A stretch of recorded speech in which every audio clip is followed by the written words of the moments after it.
Our next panel is on a topic that's dear and near to my own heart.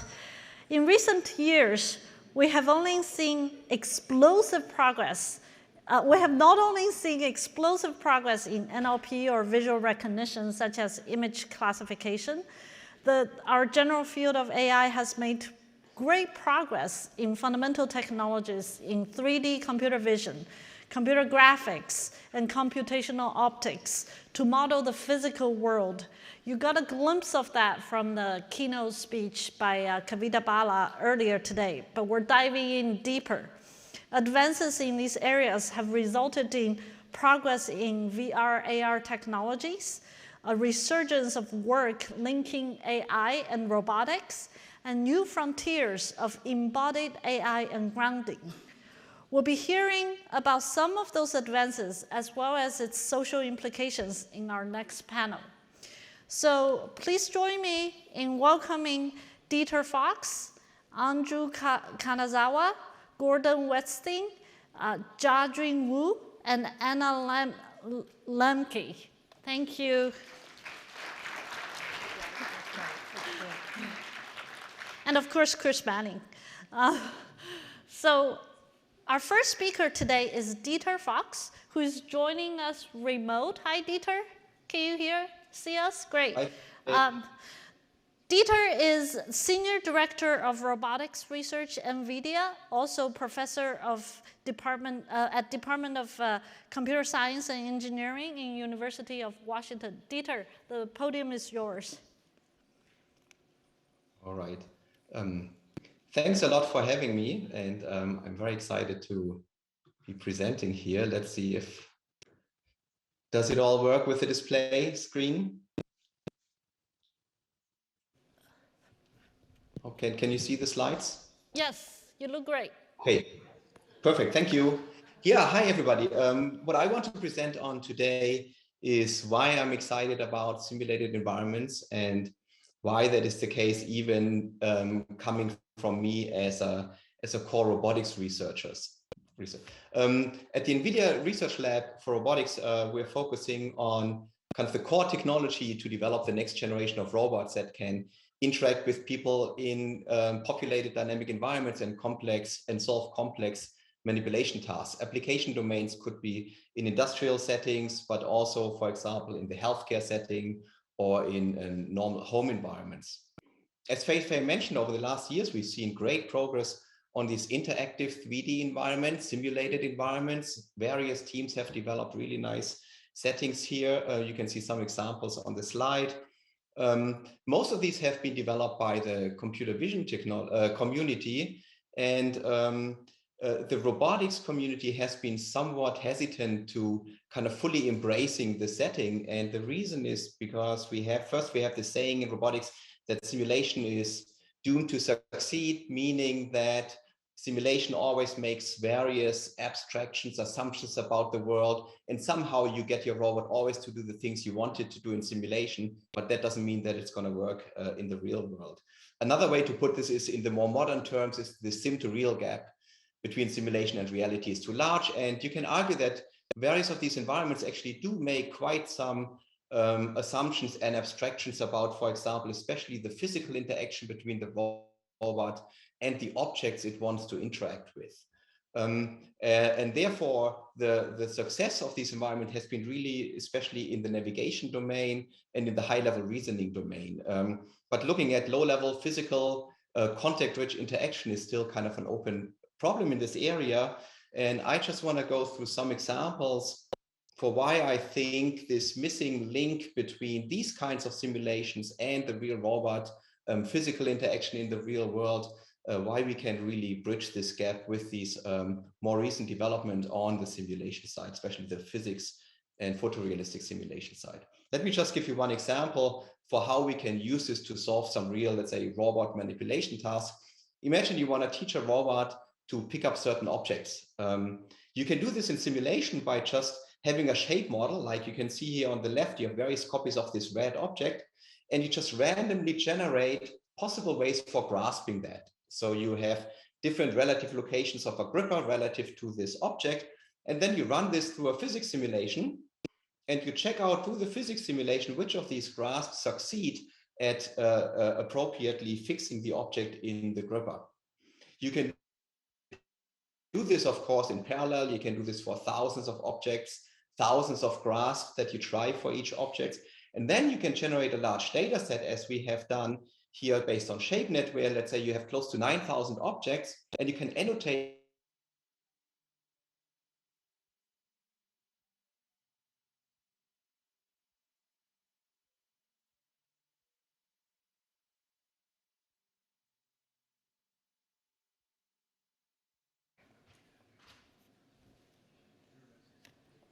picking up unknown objects solidly based on depth camera data.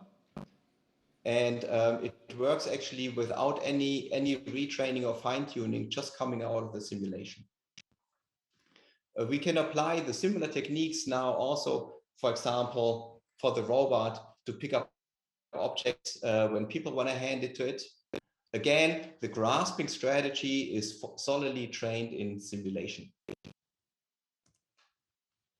Other kinds of objects that we can now start to simulate are, for example, deformable objects. In these panels, what you see on the left side is the real world execution, and on the right side, you see a simulated model. All these models now can be done in real time. So we can simulate, for example, how tofu gets squeezed and things like that, or these tubes. We can also simulate more complex phenomena like pouring granular media through a funnel. In this case, it's couscous and barley. And you can see that behavior on the right side of the simulation matches the real world actually very well. And we have also machine learning techniques that can actually adjust the simulation parameters to become more similar to the real world. Here's another example that I am actually very excited about. This is kind of hot off the press. Just today, we got it accepted at RSS this year, where the idea is simulating really fine-grained industrial kind of tasks like screwing a nut on a bolt. This has been up to now virtually impossible to do because it took way too long in the simulator, and also having the fine-grained models to simulate this accurately haven't been available. So we can now actually, with the new collaborations we did with the physics simulation team, we can now simulate 1,000 of these interactions in real time. And we can also use this now finally to actually train robots in simulation to do these kind of tasks. So this is something that up until now was not possible. And we can now finally really move robots in these industrial settings and train them to do these kind of tasks. The final example here I want to give is now scaling up, where it's again not just about robot interacting with a single object, but using frameworks such NVIDIA's Omniverse framework, which is designed for really scaling up these simulation environments and the training engines. We can now start simulating complete, for example, manufacturing processes or warehousing operations and things like that. And I think you would agree that in these videos, it's actually very difficult to determine which of those is real and which of them is simulated. So I think with these kind of capabilities now, we can get closer and closer to being able to train our robots in simulation and then transfer the trained policies to the real world. So with that, I want to wrap up where I believe that we're now really ready to train robots in simulation on very large scale settings, and also that this will have a very big impact on the future development of robotics. So we have physics-based simulation that also is photorealistic for many of these manipulation tasks, as you saw. I think the key advantages over immediately deploying our robots in the real world is we can train our robots in simulation. This means that the training can be done safely. It can be done much faster than real time, as you would have to do in the real world. And another key advantage is that since we're doing it in simulation, we can leverage the perfect state information that the simulator has to generate demonstrations that we can then learn through deep learning, for example, to replicate. I think that's a key advantage of training in simulation than immediately training using, for example, reinforcement learning in the real world. From a scientific perspective, I think simulation has a huge advantage in providing controlled environments that we can use for our experimentation and benchmarking. We can now really fairly compare different techniques, different network architecture. I think this will also lead a way towards maybe more capable foundation models. We can have a discussion on that later on. And I think the key limitations really moving forward right now is how can we generate sufficient assets, environments, and experiences in these kind of environments. And also, which is of course a core topic in this panel here, is how can we integrate realistically looking and especially behaving humans into these environments so that the humans can train robots in simulation. And with that, I'll thank you for your attention. Thank you. Thank you, Dieter. So now I'd like to welcome our next speaker, Angjoo Kanazawa. She's an assistant professor in the Department of Electrical Engineering and Computer Science at University of California, Berkeley. Go ahead, Angjoo. Thank you, Fei-fei. All right. Okay, so I'm super excited to talk about the directions that my lab is thinking about these days. So the founding principle of my lab is that we live in a world that is 3D and dynamic. So it has a lot of people that are interacting with each other in the environment. Because of this, we've been looking at a lot of problems of how can we understand what people are doing in 3D from a single image and recover their geometry in body pose, with a specific emphasis on making this work on real images in the wild with lots of clutter and occlusion, or video, so that you can replace for the marker, this would be a markerless motion capture system that would be useful for many applications like robotics and also in arts. Now, of course, we're starting to think about how can we add appearance to these digital people so that we can import them into our virtual worlds, and also how to control them so that they can move around and about in the virtual world. But today, I actually want to talk about slightly different directions. Tomorrow, I'll be talking about humans in the tomorrow session. Today, I want to talk about this concept of capturing reality that we're super excited about. So this is a painting from 45,000 years ago. This is the earliest paintings of people. And we drew this picture of a hog that we were hunting. Over 45,000 years, we got much better at painting, and we figured out how to do perspective effects and even model the lighting effects to capture the reality of that day. Of course, this led to photograph, and then to the development of film. And these are actually the mediums of reality capture devices that are in our phones and every day. But these devices, mediums, drop a significant aspect of the reality that it is 3D and dynamic. So what kind of 3D capture devices exist? Well, computer vision people have been working on structure for motion for a very long time, which you can find in your Google Maps, like today. But this is not really that accessible. Maybe Google can do this. So what is the next direction? So what we're thinking about is the direction of, first of all, photorealistic 4D memory, because the world is dynamic in 3D, so we want to be able to capture motion in 3D too. So here's a really cool cinematic short made by a VFX artist. So he went to Australia, he really liked it, so he took a lot of pictures of all of these trees and the leaves, and all of this is recreated in Unreal Engine. So none of this is real.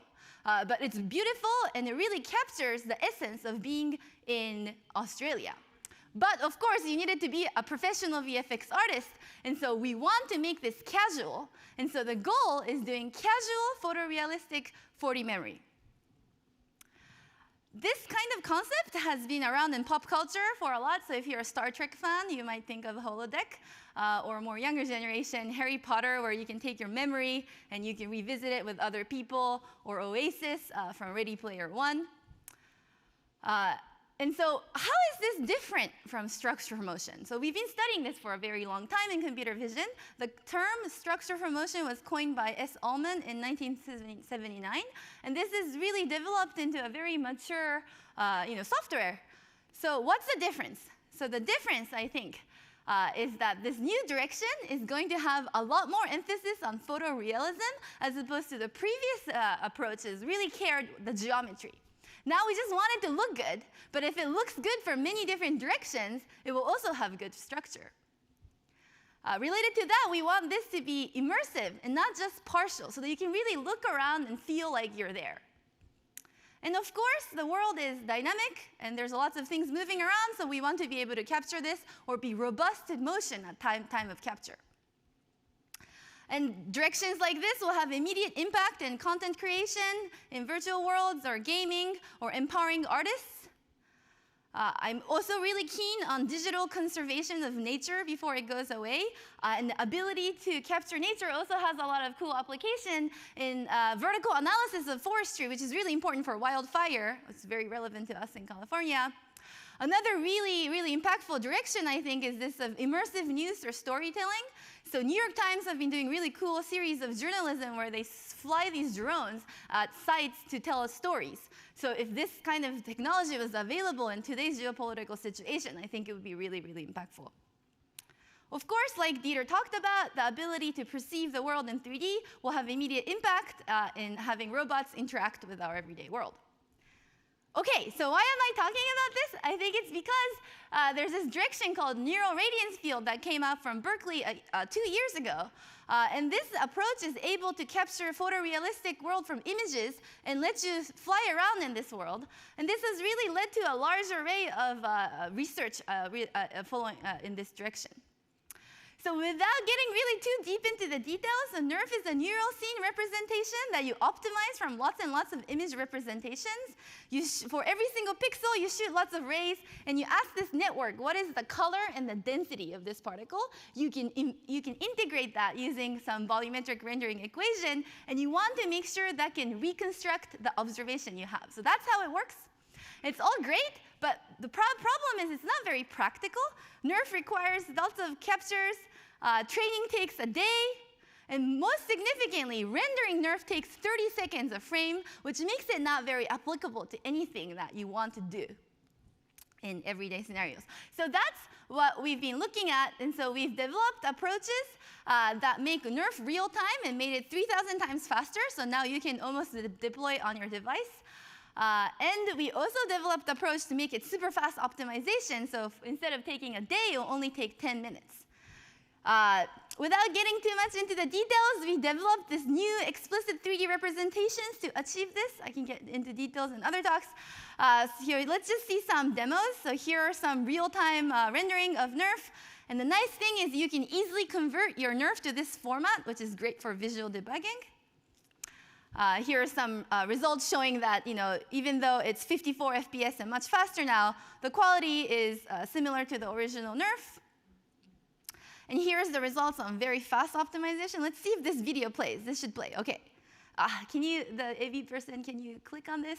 This video gets clicked. So this is like a real-time side-by-side comparison of NeRF. You have to click on the, yeah, there you go. Okay, well, if the video played, you would see that this thing optimizes much faster. It's unfortunate that this doesn't really. Please check it out on the website because it optimizes much quickly. Oh, okay, all right. Well, anyway, because it's very fast at optimizing, instead of taking a day, it only takes 26 minutes to optimize these scenes, which these videos are also not exactly playing, but you can find them on the internet. You can also capture a 360 scene. So this is the real Lego. Can you click in the video of the video? Because it will go once you do that. Yeah, like ahead of where it is. This is unfortunate. Well, you can check it out on the video, and you can look at these. You can remove the foreground and background, and you can feel like you're flying in there.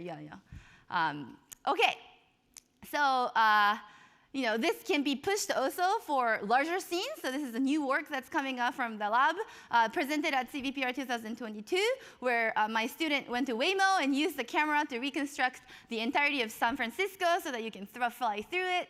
And these approaches also able to capture dynamic appearance, like changes in lighting that happens in these cities. Another direction is also this of infinite worlds. So taking a single image, you want to be able to generate infinite content that you can explore. Anyway, so the goal is a real-time practical capture and synthesis of immersive dynamic scenes that hopefully you can put it on your device and explore your memories. We're working on this.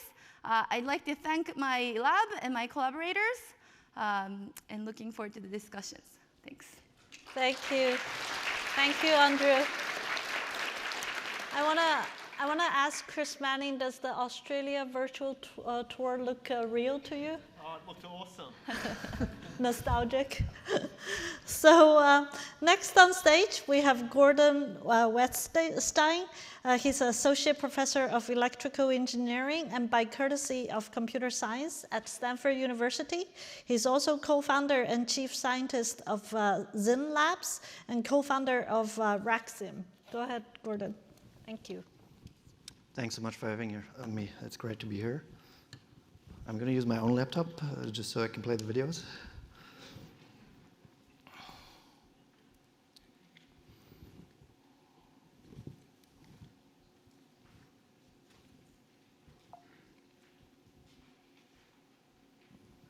Okay, as somebody working at the intersection of electrical engineering and computer science, the metaverse is two things for me. It's developing technologies that bring digital experiences to physical humans like us, and also bring the physical world into these digital experiences. And we need to think about a human-centric approach to doing that. But to do that, we need to understand the user, because that's the most important thing. And you know, our visual system is the primary interface between these digital experiences and us as a user. So understanding how it really works and how we need to engineer systems is critical. We need to understand how the photoreceptors are distributed on the retina and what their sensitivity is in order to develop displays that can stimulate it at a photorealistic way and giving us perceptually plausible experiences. We also need to understand the way the lens refracts the world in order to help us see better, correct prescription, or help us get natural focus cues in VR, AR experiences. But we also need to think about sensing, especially low-power sensing systems that track things like ocular motion and eye movements in general to help us understand the user as they're exploring these digital experiences. So in my lab, we're working on these displays. We've worked a lot on different types of displays. And one idea that I like is this idea of the visual Turing test for displays. You know, when have we engineered a system that's good enough? Well, if we can present digital content next to physical content and the user cannot distinguish which one is real and which one is digital, then I think we have achieved our goal. But we're far away from that. As I was mentioning, low power eye sensing and just tracking pupil movements, eye movements, is really critical to giving us the best experiences and also engineering the systems. So I don't have enough time to really dive into technical details, but if you're interested in talking about new types of displays that fuel AR and VR experiences, perceptually driven rendering, or emerging eye tracking that operates at ultra low power, that's basically what I work on. But as I was saying, the second component to this metaverse is to digitize the physical world and populate this digital space. And how do we do that? We need to synthesize content. And what's better than a generative adversarial network to synthesize new content? GAN is typically trained using lots of real-world data. But if we want to generate 3D photorealistic content, well, we need to learn that from some data set, because our AI is only as good as our data that we can use to train.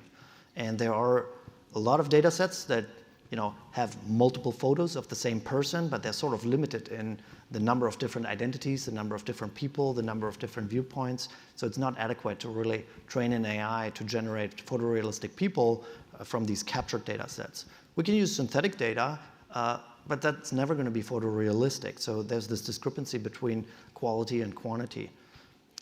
What my lab has worked on over the last few years, and partly in collaboration with Jiajun and others, is to use large collections of 2D, totally unstructured 2D photographs from the internet to train multi-view consistent 3D models that can generate new people that don't really exist and also interpolate between them. So here's some results from an upcoming paper that we did in collaboration with NVIDIA, actually. So this is a person this is the results of a 3D GAN of an AI that can generate a 3D person. It's only trained on individual photographs, 2D photographs of 70,000 people or so that are scraped from the internet. And you can get a lot of diversity in these people. It's getting to the point where it's almost photorealistic. You can spot some artifacts if you look closely. You get these depth maps. Even though the algorithm has never seen depth, you don't need to scan that. and you get this large diversity of different types of people. And basically, you can now generate almost photorealistic people, but also cats or other types of objects, whatever you may be interested in, to populate this synthetic world.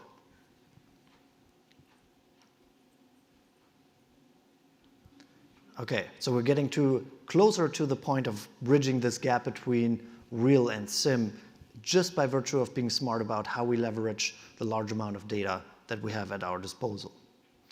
And if you look at this field, 2D GANs have been quite common over the last few years, and we've been able to achieve photorealistic synthesis of faces, for example, other types of content for a number of years. But for 3D GANs, it's really uncharted territory. And just over the last few years, we've seen lots of people trying to do this, including ourselves just about a year ago. And the results just have been very far from being plausible. But just within the last year, for example, we've been able to improve frame rates to become real time. So it's actually useful for metaverse type applications. And in this world of GANs, we measure the quality of these generated images as the FID score. And that's come down quite significantly, almost to the point where we can compete with 2D GANs. So it's quite exciting that just within 1 year, we've made great strides. And that's one big area that's interesting for the metaverse. One thing to convince you that these are really no real photographs are these interpolation results, where you basically represent each person as a string of numbers, as a latent code, and you can interpolate between these latent codes and get these interpolation results of different people, both the appearance and also these shapes, and that just hopefully convinces you that this is really not real, but it's all totally synthetic, just learned from a distribution of real-world photographs, so that the algorithm just generates these people. As I was saying, all of this works in real time, so it's becoming pretty good by now. Lots of work to be done, obviously, and this is only object-specific, so we need to start thinking about extrapolation, doing this for outdoor scenarios, just like Angjoo was saying earlier. But there's a lot of things that we can enable also with these techniques. Once we have a pre-trained 3D GAN, we can take a single photograph of a person that wasn't part of the training set. For example, here's one of our co-authors from NVIDIA, and we can now fit this latent space of the GAN to this person, which kind of looks like this if you visualize the convergence. And what we come out with is we can take a single photograph, a 2D photograph of a person, and we get a full 3D model of that person that we can now use as a digital avatar. And again, we're making great strides towards basically bringing AI into these traditional computer graphics and computer vision pipelines, which is particularly exciting for metaverse-like applications. So with this, I'd like to thank my group, my collaborators at NVIDIA, who were part of the EG3D paper, and also other group members. Thank you. I'm excited to discuss more. Thank you. Thank you, Gordon. That was awesome. Okay, next, please join me in welcoming our next speaker, Jiajun Wu, who is an assistant professor of computer science at Stanford University.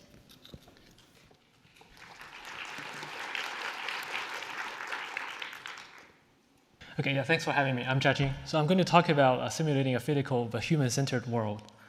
So a lot of you here are familiar with all the recent advances in simulated or embodied AI. In particular, right, there has been a paradigm. I took a slide from this Facebook Habitat team, or now Meta's Habitat team, where there has been innovations in 3 fronts. The first is tasks, the problems I want to solve, like embodied QA or language navigation, and the development of physical simulators that support these tasks, and as well as the assets, the data they use, right? Especially here, people may think about the scenes that these simulators may support.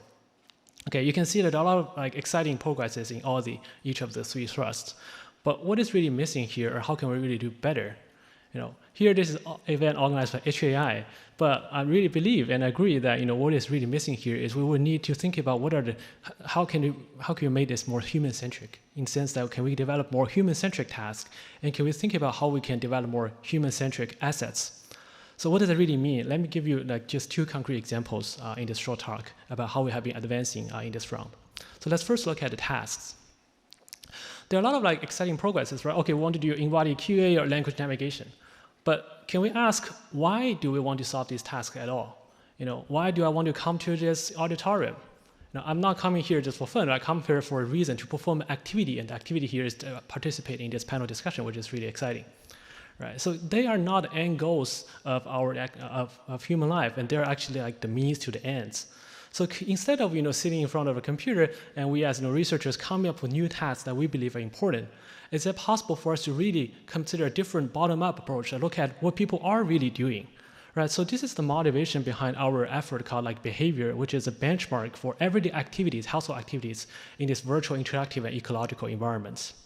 So here we try to simulate 100, actually now it's getting more and more, daily activities that people perform in their indoor scenes, and now we're also looking at other scenes, like such as cleaning up a bedroom or packing a lunch bag. And these are the activities that we really care about, humans really do, and can we let robots do that, or can we let robots help people do that? Right, so the way we do that is we first really look at try to get a diverse set of ecological plausible activities. How we're looking to go to the Department of Labor website, look at American Time Use Survey, look at the activities that people really do. And then we go to the WikiHow website to look at how people do them. And then we ask humans to annotate what are the initial conditions and final conditions of each activities. So we took ideas, from task planning from robotics community, and we defined the initial conditions and final conditions of activities such as packing a lunch bag, packing lunch, in terms of these kind of symbolic predicates. For example, the initial condition of packing lunch, maybe water is in a container or hamburger is in the fridge and stuff like that. And the final condition, what we want to achieve is, every hamburger or water, they're all in the bags and stuff like that. Okay. So this kind of symbolic predicate-based representation also allows you to sample varied and realistic environments in simulation, so that the robots or the embodied agents can be presented all these different setups and try to learn to accomplish the tasks. Now, for example, we can sample different initial positions of the objects, or different scenes. Like here is an example if you may want to put books into a bookshelf, but the books can be in different initial configurations, and the scenes can be also different. Right. And also, you can populate the scenes in different ways, right?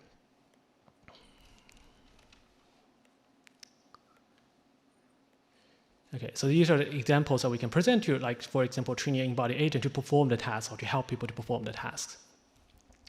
And not only do we want to come up with the task definitions, there's also the questions about how we evaluate them. And we'll also come up with a set of human-centered evaluation metrics that, of course, we want to evaluate how good we are, right? How many final predicates, the percentage of predicates in goal conditions has been satisfied, which is like accuracies. Even if you cannot do it 100%, you may want to do 50%, or even the higher the better.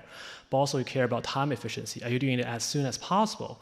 And are you doing it in some sense like human-like way? Are you achieving kinematic efficiency, which means, for example, you don't want to disarrange other objects that are irrelevant. You don't want to break objects. You don't want to put objects in irrelevant conditions, or you don't want to put on fire your house while just try to pack a lunch bag. Or you don't want to just move around doing random things and finally you're lucky and you get things done, but you just wasted a lot of energy.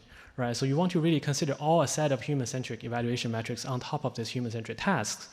And partly as like the ground truths, we also collected human demonstrations in VR, where humans are there are 500 human demonstrations where humans are presented a task in VR, where they're providing two possible guidances. One is either natural language description about what a task is, or highlighting the target object posed in the scene, and the target object in the scene that, okay, this is the book that I want to interact with, so I want to put it onto the bookshelf. And these demonstrations can really serve the ground truth, where you want to achieve and benchmark how models have been getting close to humans in all the metrics I just described above, but they can also serve as ground truth demonstrations in, for example, like an imitation learning setup. Okay.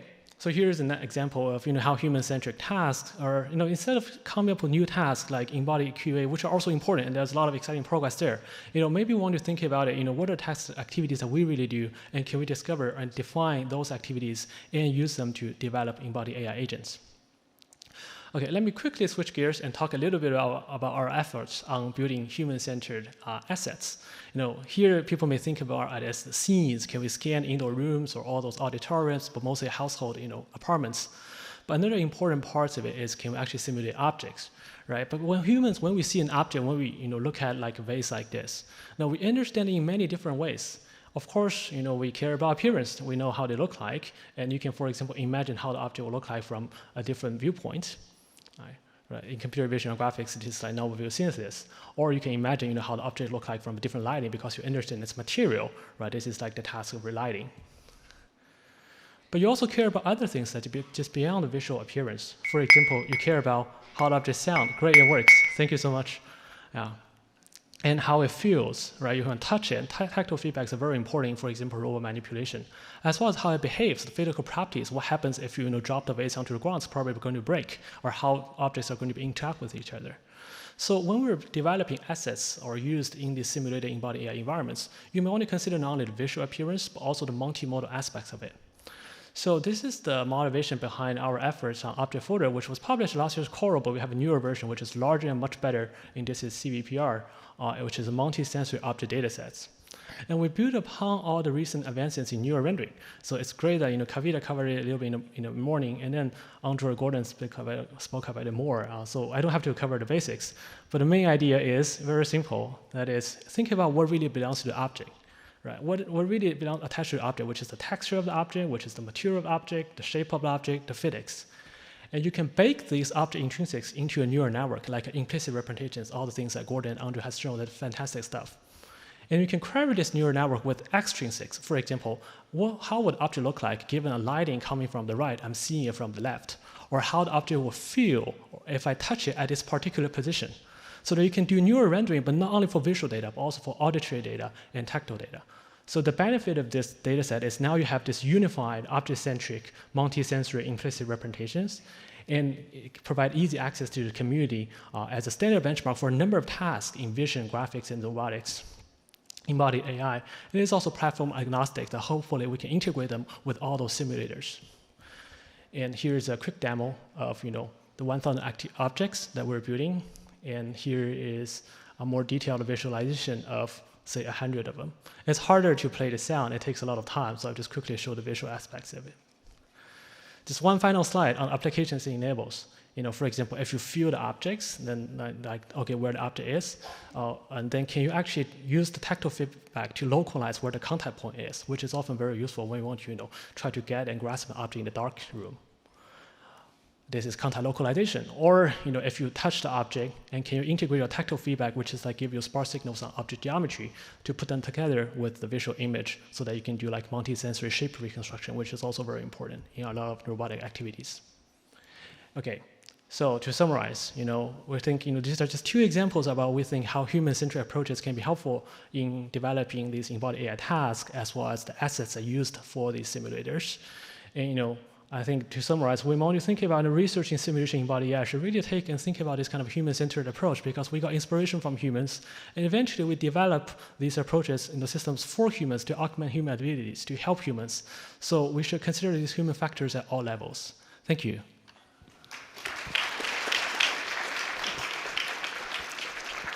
Thank you, Jiajun. Our next speaker, if you watch the movie Social Dilemma, you'll know she's a star in the movie. So our next speaker is Anna Lembke. She's a professor and medical director of addiction medicine at Stanford University School of Medicine. Welcome, Anna. Thank you. I'm just going to stay seated. Is that okay? Okay, great. Well, I'm excited to be here. I mean, it goes without saying that this is an incredible burst of creativity and innovation that makes me feel really old, but very, very excited for all of the amazing work that you all are doing. Dieter called his talk, Why I'm Excited by Simulated Environments. And I guess if my talk had a title, it would be Why I'm Worried About Simulated Environments.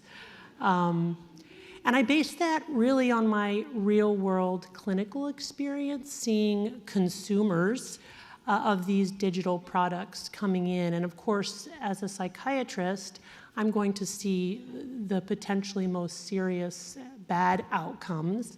I'm not going to see all the wonderful examples of how people are thriving.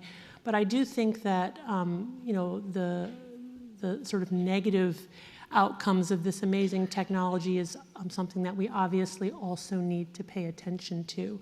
So let me tell you a little bit what I've been seeing over the past 20 years or so. I've been seeing increasing numbers of individuals coming in with what appears to be full-blown addiction to consumption of these digital products, from online pornography to video games to social media to you name it, whatever's on there. And what I've seen is that the kind of natural history of these addictive behaviors to these digital products follows a very similar trajectory to addiction to drugs and alcohol. People usually start out using for one of two reasons: to have fun or to solve a problem. If it works for them, they return to using that product, and eventually they find that they're using it more and more and need more potent forms or more of that product or that drug. I'm just going to use drugs very broadly in order to get the same effect. And over time, that drug then becomes very central to their lives. There are consequences for their use. They're giving up other behaviors. They're engaging in ways that are orthogonal to their values, hopes, dreams, and goals. And essentially, they then have a difficulty stopping their use even when they want to, and even when they recognize that the behavior is problematic. And what we know about the neuroscience of addiction is that anything that's addictive will release dopamine, our reward neurotransmitter, in the pleasure circuits of our brain. And the way that our brain then compensates and responds to that spike in dopamine is actually by downregulating our own dopamine production and our own dopamine transmission, not just to baseline levels, but actually below baseline levels. So we go into a dopamine deficit state, and that probably happens instantaneously. And of course, that dopamine deficit state is an aversive psychological state. The universal symptoms of withdrawal or dopamine free fall from any addictive substance are anxiety, irritability, insomnia, depression, and craving. And so we have a natural instinct to want to grab for that drug again, not really even to feel good, but to stop feeling bad. Over time, with repeated exposure using the same or similar drug, we essentially reset our hedonic set point. So now we're in a chronic dopamine deficit state. And even when we're not using, we're walking around in that chronic dopamine deficit state that is essentially akin to clinical depression or anxiety or insomnia or what have you. And so our focus has narrowed. We have less ability to take joy in other activities, in more modest rewards. And we're very, very focused on going back to consuming that drug again, now not to get pleasure, but just to restore homeostasis or a level balance and feel normal. And so what I'm seeing in my clinical work is increasing numbers of people coming in reporting addiction to video games, to pornography. And people debate whether or not you can really be addicted to a behavior, but all I can tell you is that the natural history is identical. And when we look at that construct through the lens of addiction and we intervene as if it is an addiction to a drug, people get better in the same way that they get better to drugs and alcohol. And how do we intervene? We ask for a period of abstinence long enough to reset brain reward pathways. So patients come in with pornography addiction. And by the way, let me say that the numbers of these patients have really spiked beginning in about 2001, which coincides with the advent of the smartphone and the 24/7 digital access. In addition to needing to spike dopamine to be addictive, the other things that make something addictive are quantity. So the more you use a drug, the more likely you are to get addicted to it, right? Potency, the stronger the drug, the more dopamine it releases, and the faster it releases that dopamine, the more likely you are to get addicted. But also novelty, right? If you can take a drug and then just slightly make it a little bit different than the drug you saw last time, that really triggers dopamine. So access, quantity, potency, and novelty. And of course, the simulated world does that just beautifully. So patients will come in, they'll be very depressed and anxious. They'll say to me, the only reason I'm spending all of my waking hours playing video games is because I'm depressed and anxious. If you could just solve that problem, I wouldn't be so compulsively engaged in being online. And I say to them, well, I hear you that your subjective experience is that you're self-medicating your depression and anxiety, but I would postulate to you that it is your consumption of this digital drug that's actually driving you into this dopamine deficit state. which is creating your depression and anxiety. So we do the intervention, we ask for a period of abstinence. On average, for people who are addicted, it takes 4 weeks of abstinence from their drug to reset reward pathways. Patients who are willing to engage in this, and let me tell you, it is terrifying for people to think about giving up their digital drug for even a 24 hours in some instances, but when they're willing to do it for a long enough time, they will come back and endorse an incredible restoration of mental well-being, such that I have really become convinced that there is a very serious dark side, that people can get addicted to these behaviors, people are addicted to these behaviors. Now, the vast majority of people who use alcohol will not get addicted to alcohol. It's about 10 to 15% lifetime prevalence. So this is not something that the majority has to worry about, but we have to take care of our vulnerable minority, and it's also a spectrum disorder. I think we can all relate to being at least a little bit addicted to our devices. So addiction is something I worry about. Very quickly, 2 other things I worry about: derealization. Derealization is the sensation that I'm not real and the world is not real. And this is a very common psychological syndrome that has been well known and described for a long time, that usually manifests when people are depressed and anxious. Even an acute stress reaction can make us feel like maybe I'm in a movie and things aren't real. I'm seeing more and more patients coming in who are spending enormous amounts of time in the simulated world, endorsing a kind of derealization and depersonalization, along with nihilism, this sense that if I'm not real and the world's not real, then maybe none of it really matters. And those individuals are often suicidal. Another thing I'm worried about is the disembodied nature of these simulated environments. So the ways in which we're all up in our heads and disconnected to our bodies. And I think we're really at this stage where we're now experiencing what I will call phantom body syndrome.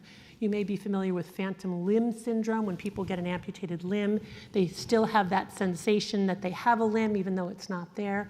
I feel like we're in danger of being so incredibly disconnected from our bodies, exacerbated by the simulated world, that people are going to get, and already are getting, signals from their bodies because their bodies have nowhere else to put those signals. And so we get much more manifestation of things like chronic pain syndromes in the absence of any organic explainable etiology for that pain, because people are not moving their bodies.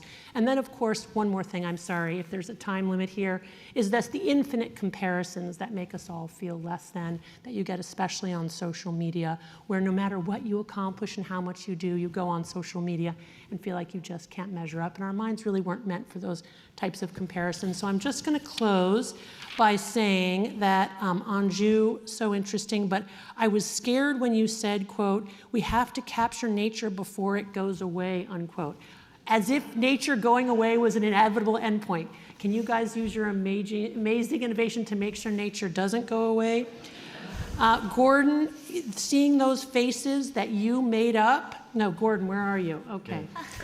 Did you not feel, the rest of you, because this is what I felt, both a thrill and a chill, right? Something very, very scary to me about seeing people being created that didn't exist before, giving this whole thing a kind of godlike quality, but is it a kind of a false worship? I'm frightened. And then Jiajun, I loved how you started out by saying, why are we making this technology? To what end? To what purpose? But then I was disappointed when you went to talking about how we can use it to do things like pack lunches faster. And honestly, as a mother who's spent a lot of time packing lunches, I appreciate that. But here's the problem.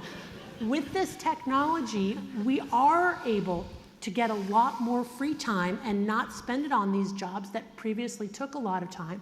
But what are we doing with our free time? We're playing video games. I mean, there are data showing there's been a mass exodus among young men out of the modern workforce. Where are they? They're playing video games. So we cannot look at this technology without asking the deeper existential questions of why do we want this technology and what are we going to do with it? Thank you, Anna.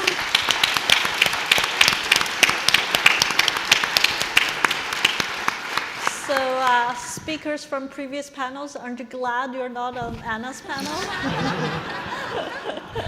So as a reminder, we have microphones on the aisles. Please line up, queue up if you have questions.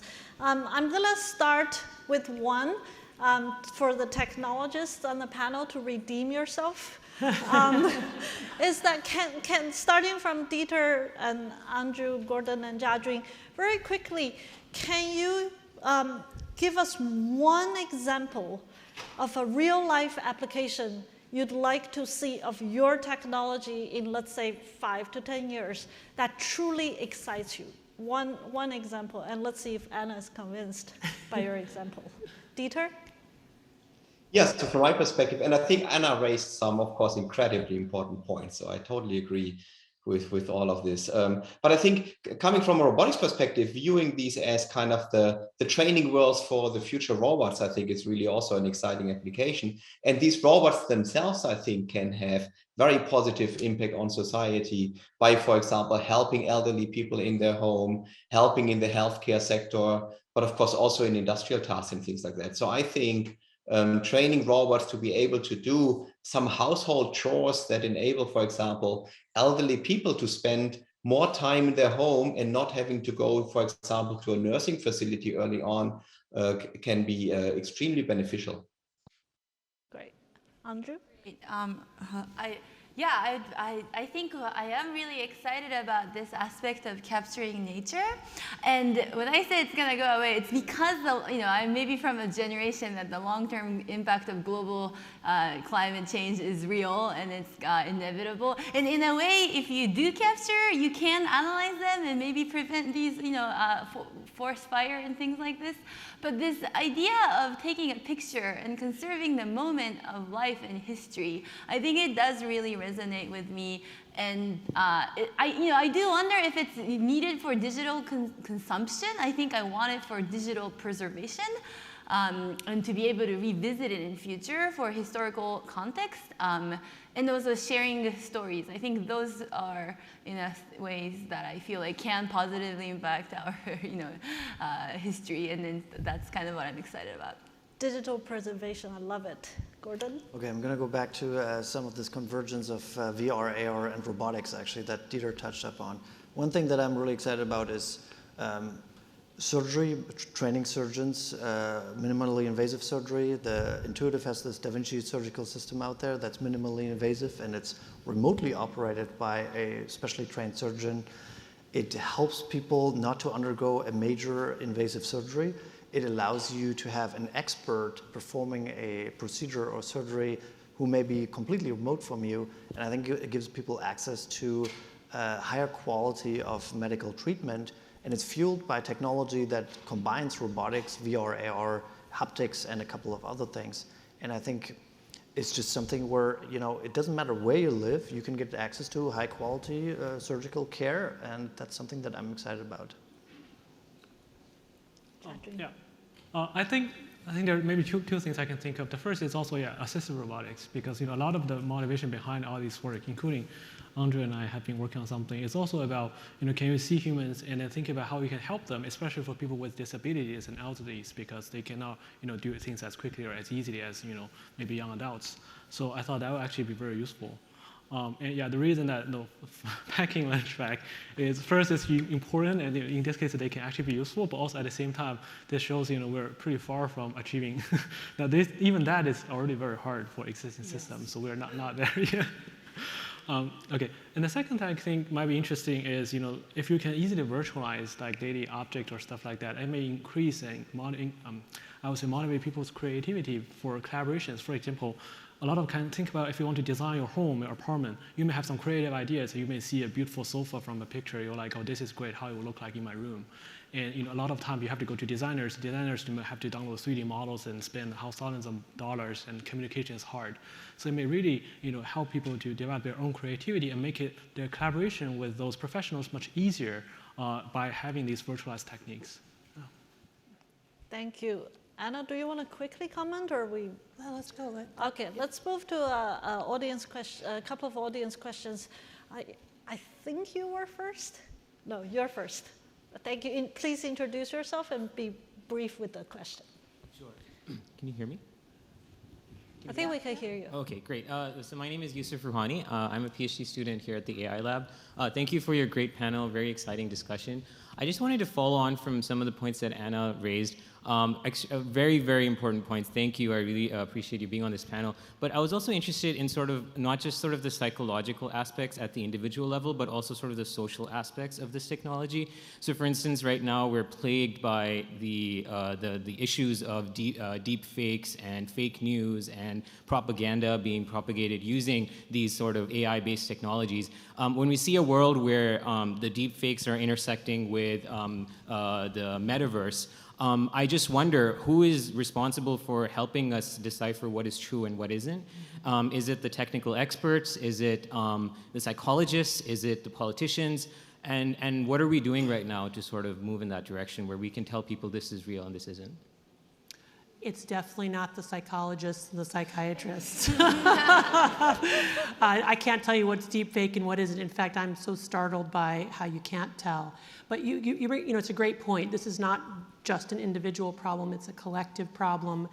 And I think it even goes beyond like the things that we talk about a lot, which are things like privacy and fake news, which are huge issues.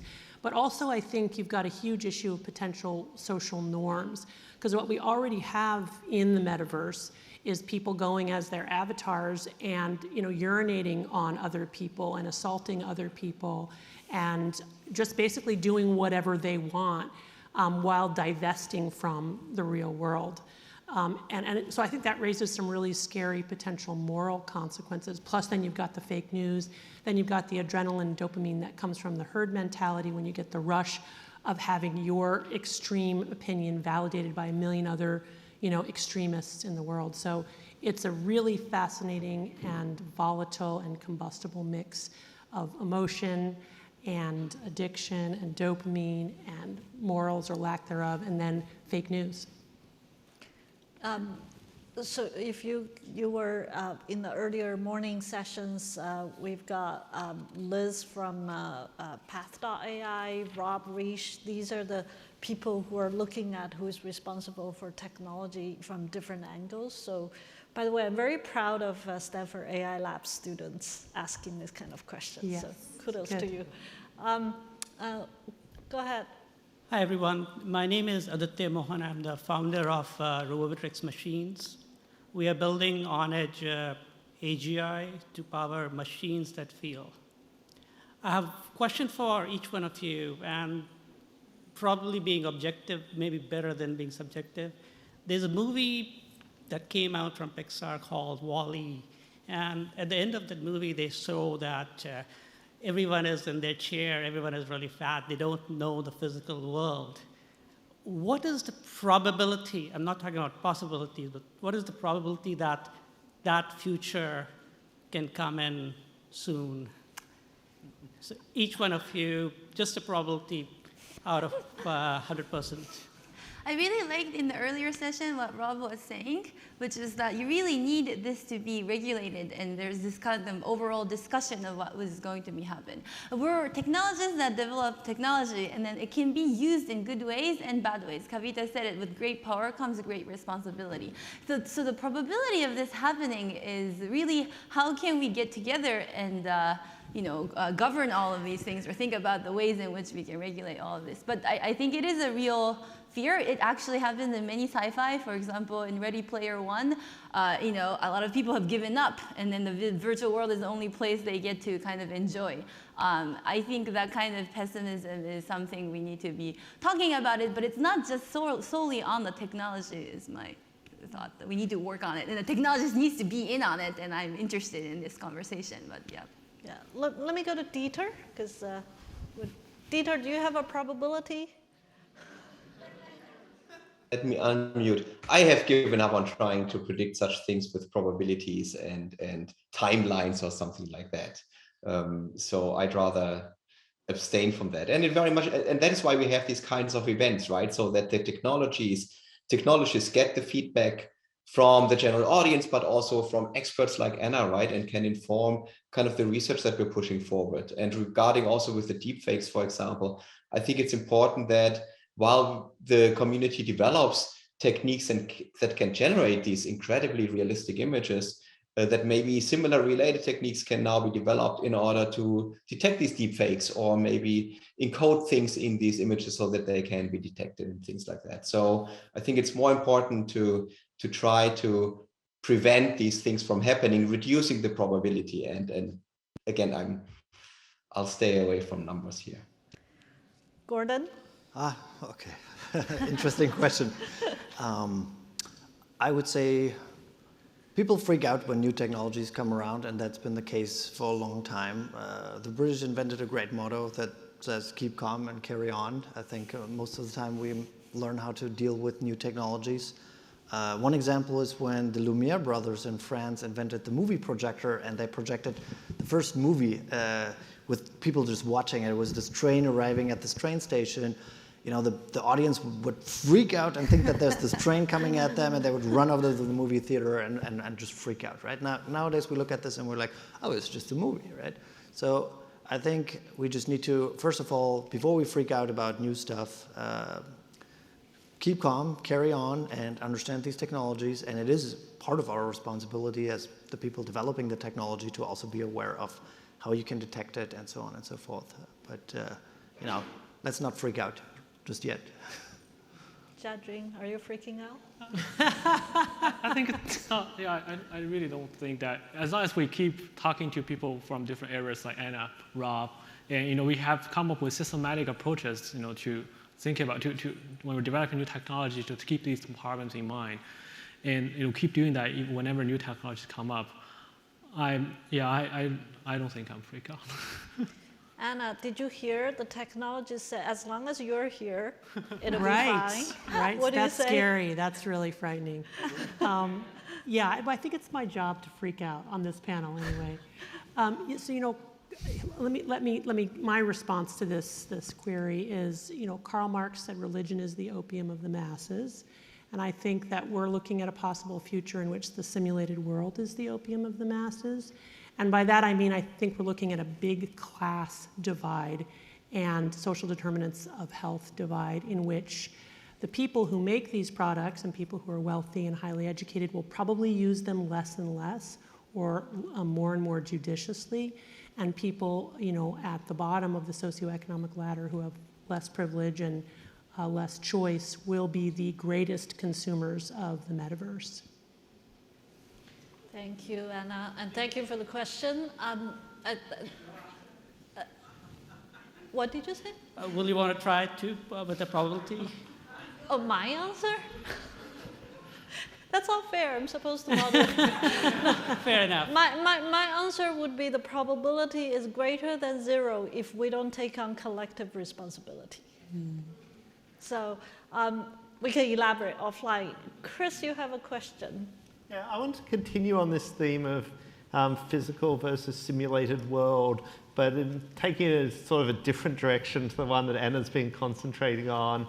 So Dieter, you started off with saying how interesting the simulated world is, even to someone who's a roboticist. But I guess you were then really concentrating on physics-based simulation. And I mean, physics-based simulation is great if you want to do something like industrial robotics or having robots moving around your plates in the kitchen when there aren't any human beings in it. But if you want to be more human-centered, I sort of kind of feel like simulated worlds just aren't very interesting, because there aren't any very good simulators for human beings. And you know, so from after your talk, I mean, I guess Angjoo has then started, and she showed these dancing human beings, and that seemed like the real world and just the kind of thing that you can't do in simulations. Now, of course, as the session went on, we saw those amazing artificial humans that are being generated by GAN-like techniques. And, you know, to me too, the quality of those is truly amazing. But they're not actually really simulating human beings and their behavior, right? It gives you an amazing head that you can rotate around. And I think we're so far away from simulating human beings that I'm not convinced that simulated worlds are very interesting, certainly not for the kind of things that I want to do that involves humans and languages and things like that. I mean, are the prospects for broad use of simulated worlds actually that useful if what we want to be doing is improving things in the actual physical world? Chris, your question is to a specific panelist? Well, maybe Dieter could answer it first, since he's... Not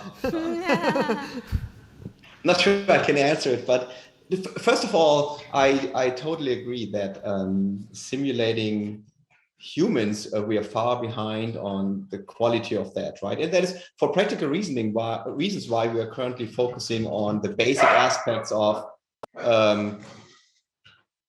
we have 2 dogs currently at home, sorry about that. But that is why we're focusing on the, what you might call simple tasks of just picking up objects, moving them around and interacting with them, which for roboticists is actually not quite as trivial as it might look often for people who don't do robotics. But I think we need to solve these basic problems anyway, even if we want robots to focus on interacting with people in a natural way. And I think then we can move on towards like, okay, how can we get people into these simulated environments? And there are then these technologies like virtual reality, which might be a first step towards this. And also kind of maybe at the same time, many of the ways for which we generate motion for robots to achieve tasks, maybe we can use these similar techniques to simulate humans interactively achieving tasks and then jointly learning with these robots in simulated environments.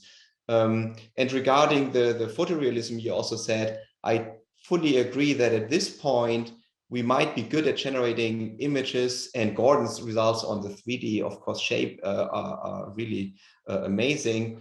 But at the same time, of course, that is not the sufficient or the really hard part, which is about generating things that behave like humans, right? And that is so much harder. And of course, from an AI perspective, also so much more interesting and relevant for human-robot interaction. And I think we are just beginning to move in this area. So it's very exciting, but also very difficult. Great. Let me move on to another couple of audience questions. You in the back. Yes, first of all, thanks to Stanford for hosting such a wonderful event. I missed a lot of morning talks. I am intrigued by self-supervised learning and reinforcement learning and the promise they hold for general intelligence. This conversation has been about simulation.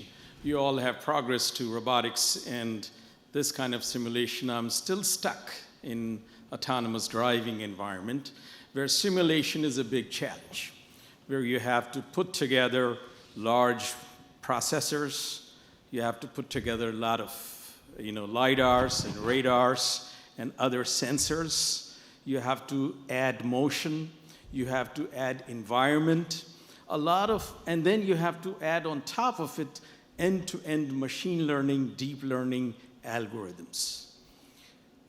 Simulating that is challenging, to say the least. And I would not have asked this question if it wasn't for Stanford, where there's so much under one roof that you can actually give an answer. So my question to you all is, can your simulation research help make the simulation of autonomous driving in the light of self-supervised learning, reinforcement learning, volumetric rendering, and other ML algorithms any easier? Thank you. Okay, thank you. Who wants to take on the autonomous driving question? Dieter, I think. Sorry. You work in a company that does that, so. Yeah. The funny thing is autonomous driving is in some respects, actually, that's why I was focusing so much on physics-based simulation, right? In some respects, it's actually much easier than the kind of robotics tasks we are looking at, because in our tasks, you have to really, you physically interact with your environment, right? You grasp things, you have people right next to you and things like that, where autonomous driving is mostly just avoiding any kind of contact with things that are not your own car. But I think, yeah, we're making, I think all these this progress is also percolating into the autonomous driving domain, that we can start really training detection system, training prediction models for how humans behave, and then maybe feeding that back into improved simulations of these environments so that we can train the behavior of the cars. I think all of this is actually happening and going on. And the same also in the more robotic setting, which is very related, of course, where where we see a lot of progress on deep reinforcement learning. Unfortunately, a lot of it still depends on having very good training examples and demonstrations, and that's also often a question of where do we get these from.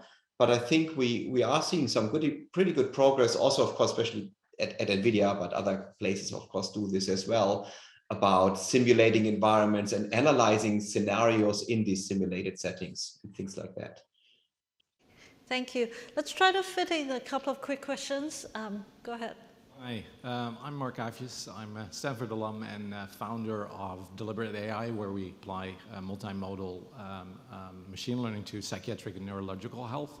So, Anna, I was kind of really appreciative of your kind of adding a contrarian view to the promise of this panel. But I can't help myself to also ask you the question of where do you see the role of this in actually supporting treatment for the kind of patients you see, specifically thinking of addiction and PTSD. And in that sense, like, what kind of things would you like this community to work on in order to support you in that? Yeah, thanks. Gosh, what a wonderful opportunity for me to, put an ask out there. So I guess I believe that, in the healing relationship with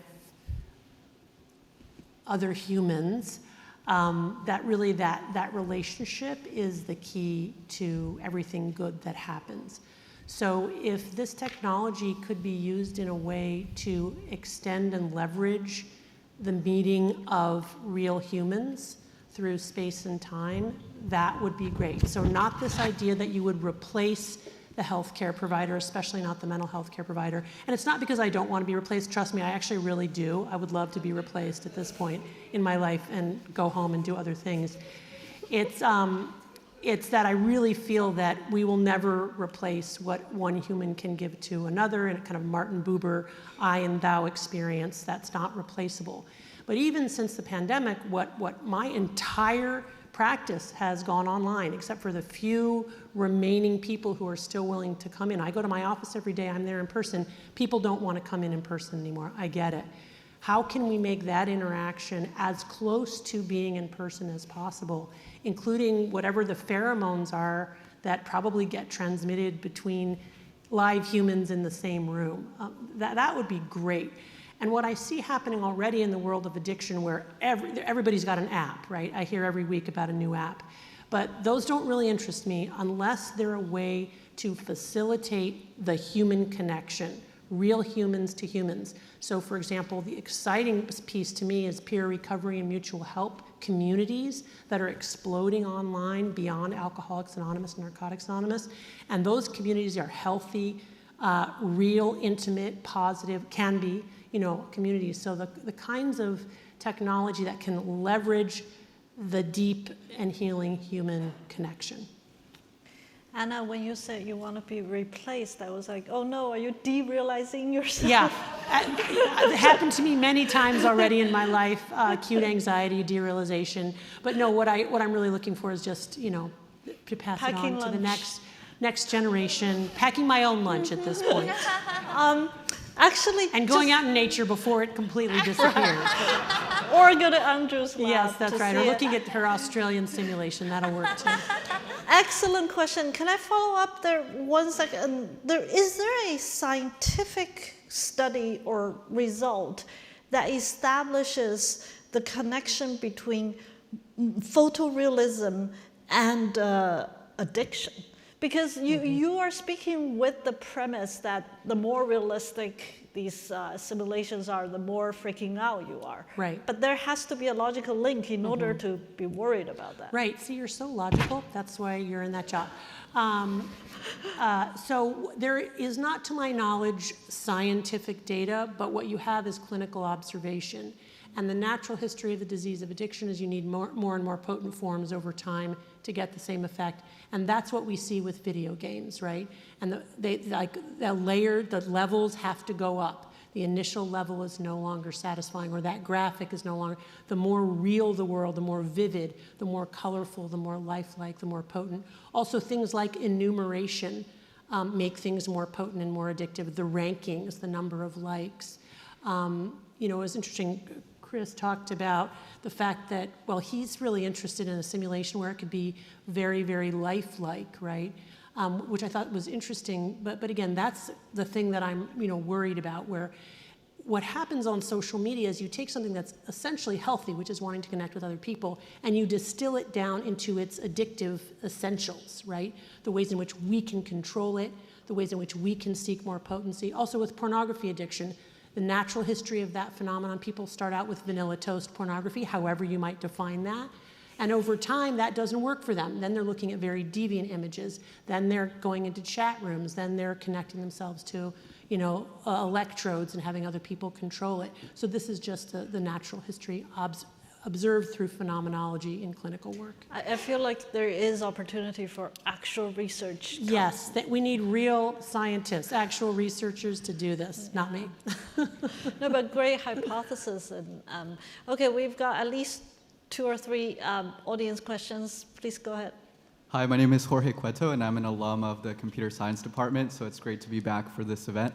I just finished reading the book, The Beginning of Infinity by David Deutsch, and in that book, one of the ideas that's discussed is that so much of progress throughout human history comes from the fact that we develop new technology, that technology brings about new problems, but then we as a society maintain an optimistic outlook that enables us to develop solutions to problems that we ourselves created through new technology. So there's this cycle of new technology being developed to address problems created by new technology. My question is, what do you see in this field at the intersection of AI and simulated worlds as something that you are very optimistic about for the future? What are you most optimistic about in terms of the potential of this field for addressing existing problems, or whether that's in the field itself or in the broader world as a whole? Yeah. We had a version of that question earlier, but maybe just quickly highlight what are you most optimistic about? I guess the capturing of the memory so that you can go back to it. And during COVID, this actually did hit me, because it's like, oh, what was New York's Times Square look like before COVID? Maybe that's something we will never get back, or also, of course, unfortunate incidents, or the situation in the cities in Ukraine. Like, what do they look like? If you could, preserve those things, I think that is very impactful. Gordon? I'd say just bringing people together that wouldn't normally physically meet is one of the great promises of, I would say, any social media right now, but even more so for the metaverse in general.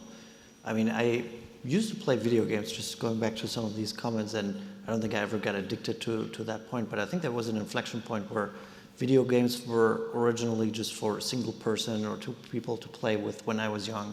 But then there was this influx of massive multiplayer games online. And I think that was an inflection point where you actually had a lot of real people in that same simulated environment. And the AI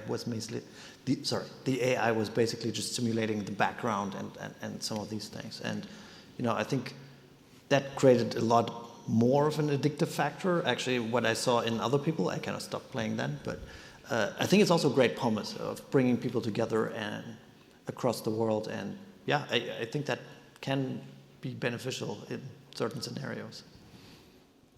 I think it's actually maybe the awareness of the importance of interdisciplinary research. So not only just computer science or other engineering or science disciplines, but also the discussion, just like we see today with all the psychiatrists or social scientists. So when I say as long as we keep talking, doesn't mean just keep talking. It's really about as science people who develop technology, we're really aware, we totally agree with the importance of all these issues, and then we're willing to learn from people from different disciplines. Then we will be more responsibly when we're developing these technologies. So that's why I feel like in general I'm more optimistic, hopefully. Yeah. Yeah, and I love that frame. I'm going to look for that book. But I would sort of go back to what I said about Jiajun originally, which is I think that this technology will force us to ask some of the existential questions about meaning and purpose, and about spirituality that I think we've been too busy in a kind of a way to pay attention to for some time, and that now we will have so much leisure that we're not using very well right now, I would say. We're either playing video games or we're going to war and bombing people.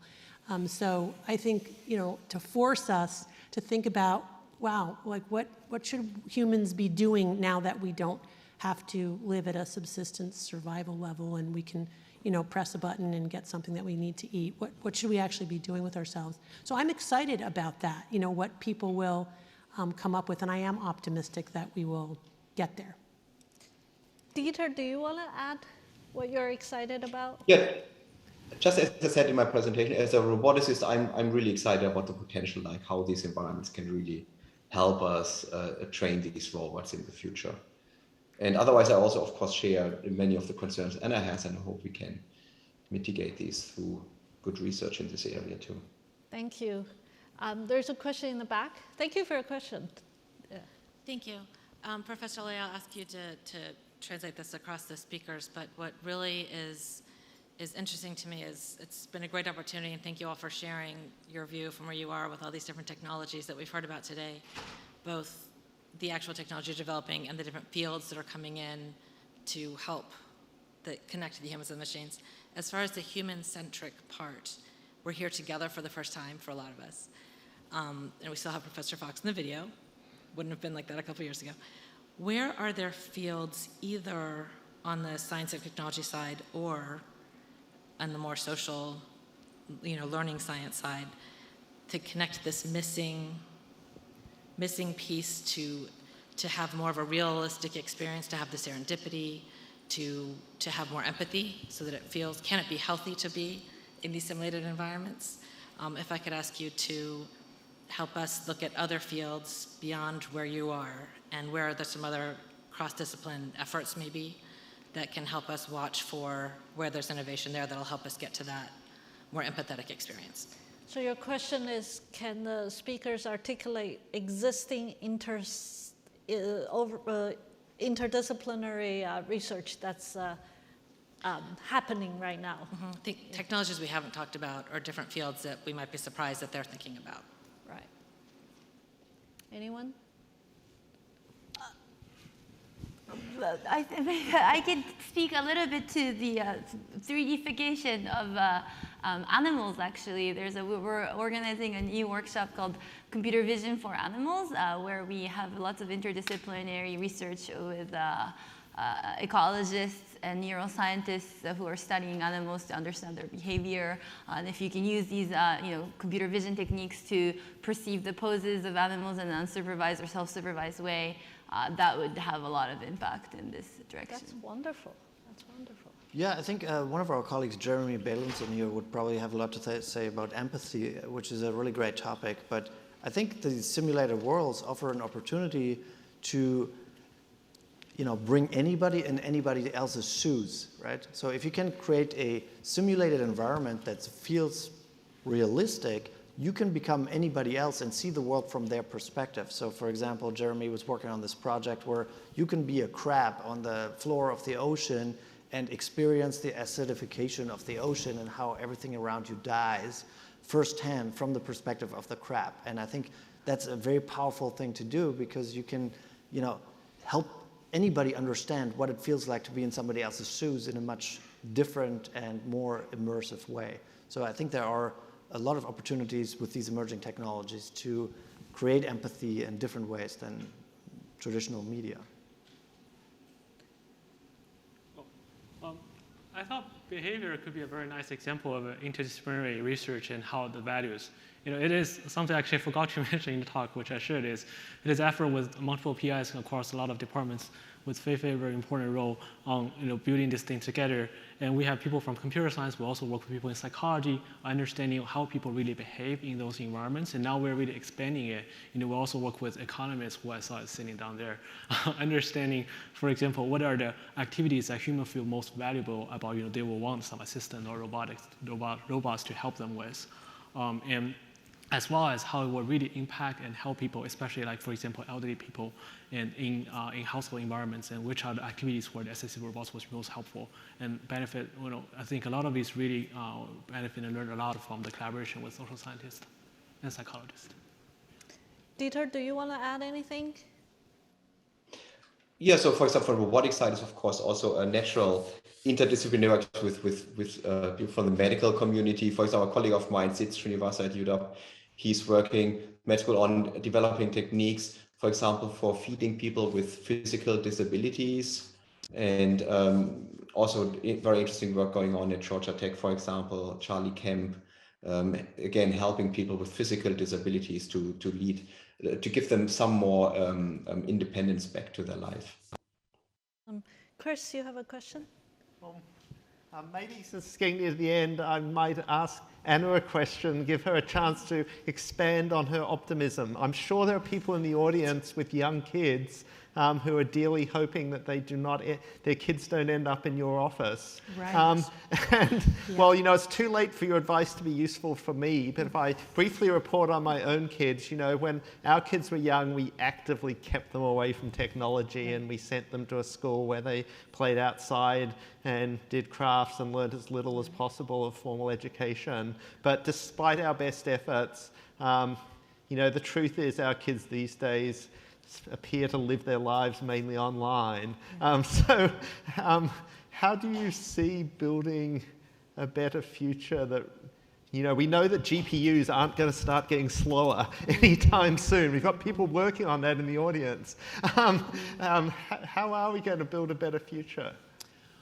Well, the reason I'm optimistic is because I think that young people today are slowly coming around to the realization themselves after some years and many, many hours online that it actually doesn't necessarily lead to human flourishing. So for example, my teenage daughter is not on any social media, and she says that her friends who are on social media say, I really wish I could get off social media. It doesn't make me happy. But of course, their whole lives and their identity in many ways, the social network is on there. So my optimism lies in more open discussions about the ways in which these digital products can be exactly like drugs, especially for certain vulnerable individuals. And so having these open discussions, and then I do really feel strongly that we have to cut back our consumption, that it's not just what we consume or somehow the quality of that experience, or that, we're being creative online. All that's good, but I think there has to be a tempering of the actual amount of time that we are spending online. And that is what I communicate to my kids and to parents that I work with. And I think that a food analogy is not a bad one. Like, you can't stop eating food. You would not want to stop eating food, but you would not want to have ice cream for breakfast, lunch, and dinner, right? And if you were prone to overeating, you might want to think about certain categories of foods that you couldn't eat, or you would want to think about intermittent fasting.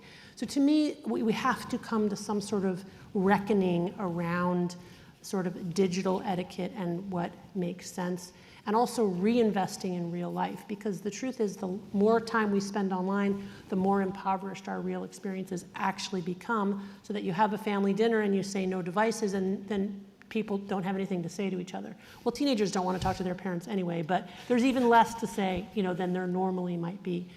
And yet, if there's a kind of an understanding that devices will not come in during that period of time, people do then re-access an ability to be present in the moment and interact in the moment, because they're not constantly individually anticipating when they're going to next check their phones. And that does change, the emotional experience. So it wasn't a very good answer. There's no easy answer, but it's the dialogue and the recognition that it's not just what you do online, but it's actually the amount of time that you're spending there. Thank you, and I apologize to the audience who didn't get to ask their questions. Please email us. We will take your questions and distribute to speakers. But in the meantime, please thank our speakers again. Thank you. All right.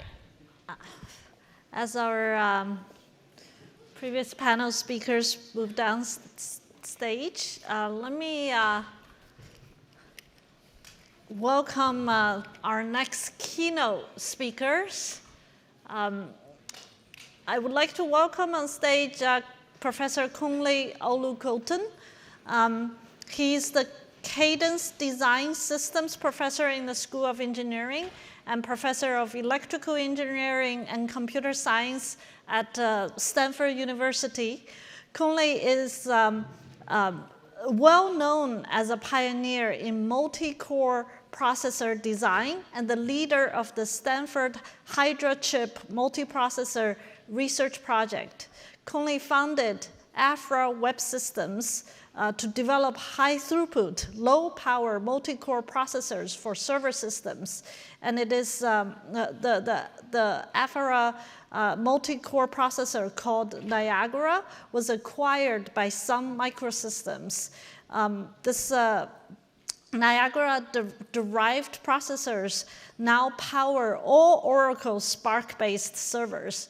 Kunle recently directs the Stanford Pervasive Parallelism Lab, PPL, which seeks to proliferate the use of heterogeneous parallelism in all application areas using domain-specific languages.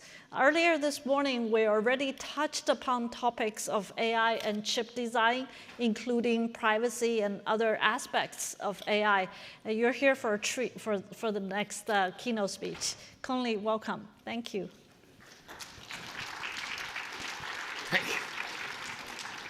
Thank you very much, and welcome to this fireside chat. It's my distinct pleasure to introduce Bill Dally, who is the chief scientist of NVIDIA.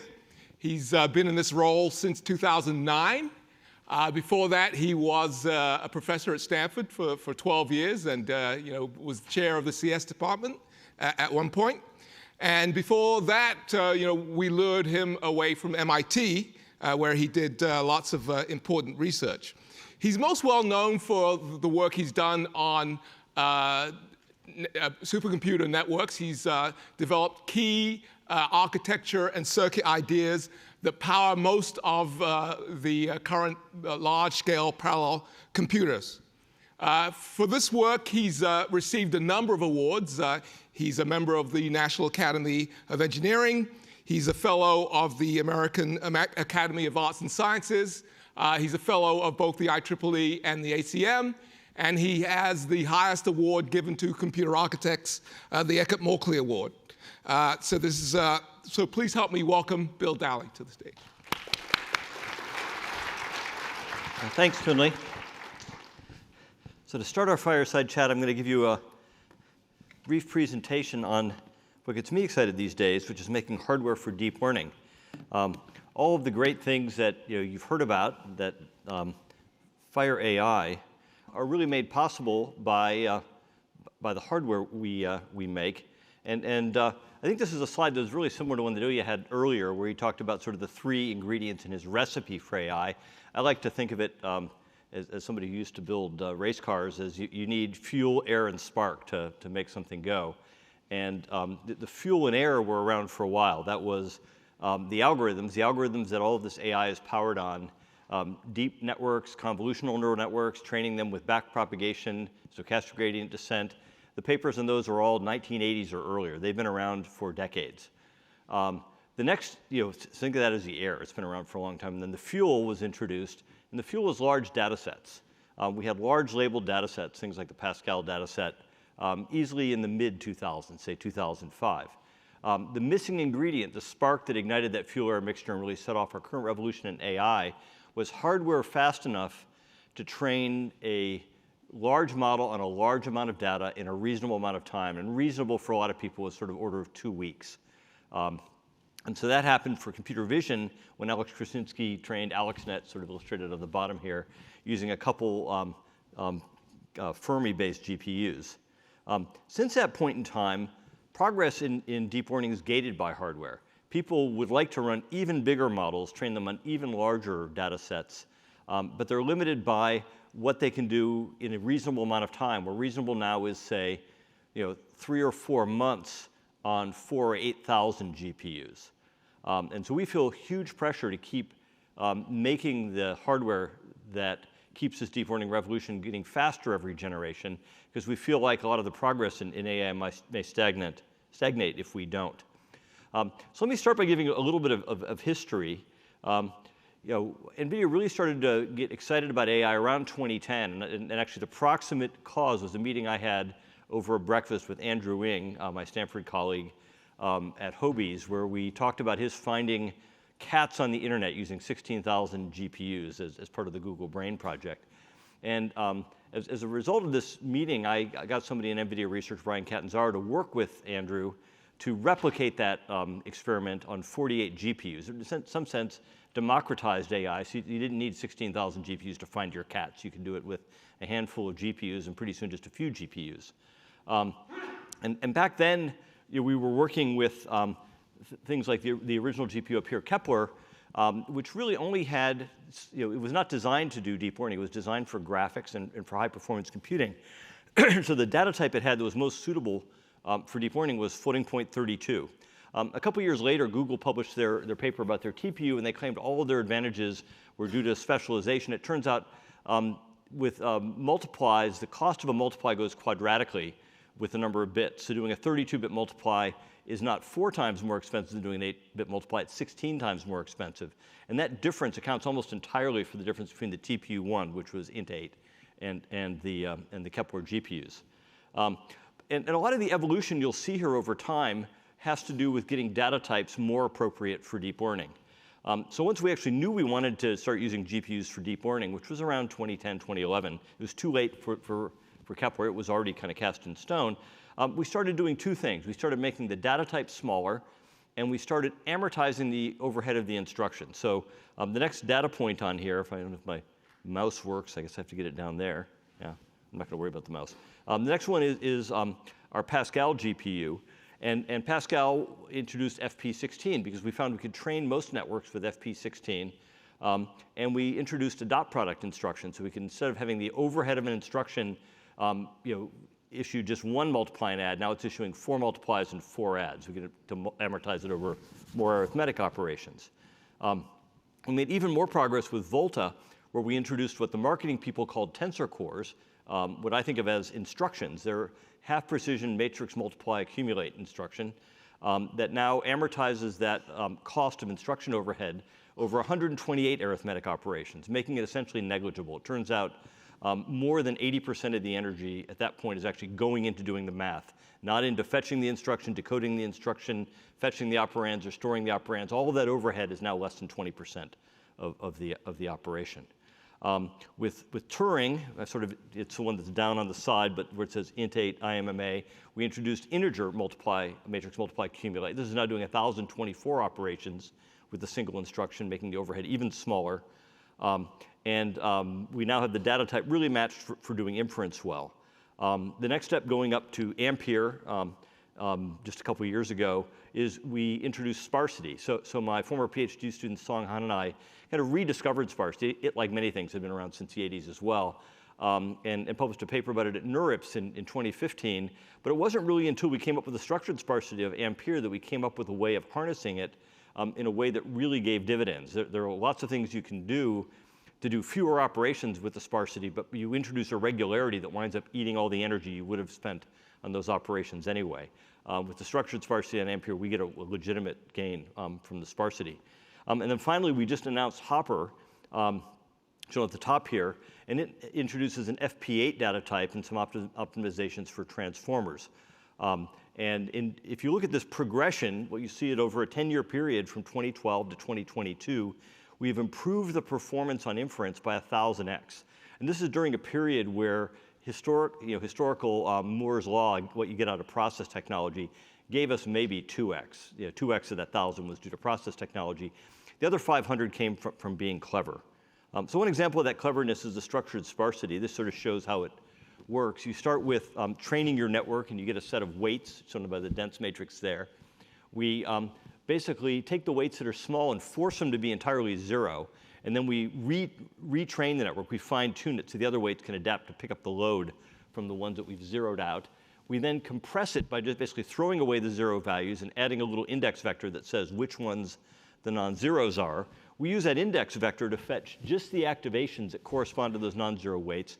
And now we do what's essentially a dense matrix multiplication, but it's performing a sparse calculation, and we scatter those output activations back out to where they belong. And this winds up giving a 2x for that 2-to-1 sparsity, and almost every neural network can be pruned 2x. Actually, a lot of them can be pruned to like 10% of their original density. The GPU we just introduced a couple weeks ago at GTC is Hopper. This is the end of that 1,000x gain. It has a petaflop of TF32 performance, which the most difficult neural networks need. Most of the neural network can actually be trained either at twice that rate with FP16 or bfloat16. We support both formats. Or even at FP8. There are actually a lot of networks, now that we understand how to scale things well, that can be trained with FP8, which is why we added it to Hopper. And for a lot of inference, we do it at int8 or even at int4. The memory system here is 3 terabytes per second of HBM3, 80 gigabytes. And two things are in here. One, the transformer engine. It's interesting how fast technology for neural networks changes. 4 years ago, everybody was using recurrent neural networks for these language models. And then the attention paper was introduced, and all of a sudden, everybody is using transformers. The world just pivoted in a matter of a few months, and everything changed. So we now support that very well. And it's actually a little bit orthogonal from deep learning, but I'd done a lot of work on bioinformatics, and so I defined a set of dynamic programming instructions that wound up actually making it into Hopper through a very rigorous plan of record process. One nice figure of merit against which you can compare things is how many teraops per watt on inference it achieves. And Hopper achieves at int8 or FP8, for that matter, 9 teraops per watt. And I'll mention that a little bit when I come to talk about, I'm going to skip over that one, accelerators. So this slide illustrates what I meant about amortizing operations. And it really sort of illustrates that there's a smooth continuum between having a programmable engine and a dedicated accelerator. With programmable engines with very small instructions, like back in the Kepler age, we basically had a half-precision floating multiply add instruction, the biggest instruction we had. Normalizing to 45 nanometer technology, that consumes about 1.5 picojoules every time you do a multiply add. The overhead of fetching an instruction is 20 times that much, about 30 picojoules. And so there was a 2,000% overhead, and that was the cost of programmable engines at that point. By the way, the cost of a CPU adds almost 2 zeros to that. It would be more like 20,000%, 200,000% overhead. Introducing the dot product instruction, we amortize that over 4 multiply adds. Now we're only 5x overhead. And once we introduce the tensor cores with half-precision matrix multiply accumulate and integer matrix multiply accumulate, we're down to where roughly 80% and roughly 85% of the energy is actually going into the payloads. There's almost no advantage of specializing beyond that. You lose all the advantages of programmability in handling new models, new training techniques, and the like, and you don't really get very much for specialization. The other thing we had to do to really match the needs, especially these big foundation models, was to scale up. And so starting with the Pascal generation, we introduced NVLink, and we built a series of NVLink and NV-switched parts with each generation. And so this is a picture of a cluster, what we call a DGX superpod, with 4,000 GPUs, 4K GPUs. And they're interconnected in these boxes of 8 using NVLink, and then between the boxes using InfiniBand. We actually now support NVLink connections up to 256 GPUs. And this lets people seamlessly build large training clusters and scale their performance up almost linearly. At the same time, we've been sort of improving GPUs each generation, 1,000x over this 10-year period. we've been experimenting with a lot of techniques using accelerators. And the idea is that what works in the accelerators will eventually, some number of generations down the road, intersect into the GPU roadmap. Some of our first experiments with sparsity were this chip I built with Song Han in 2016, the efficient inference engine.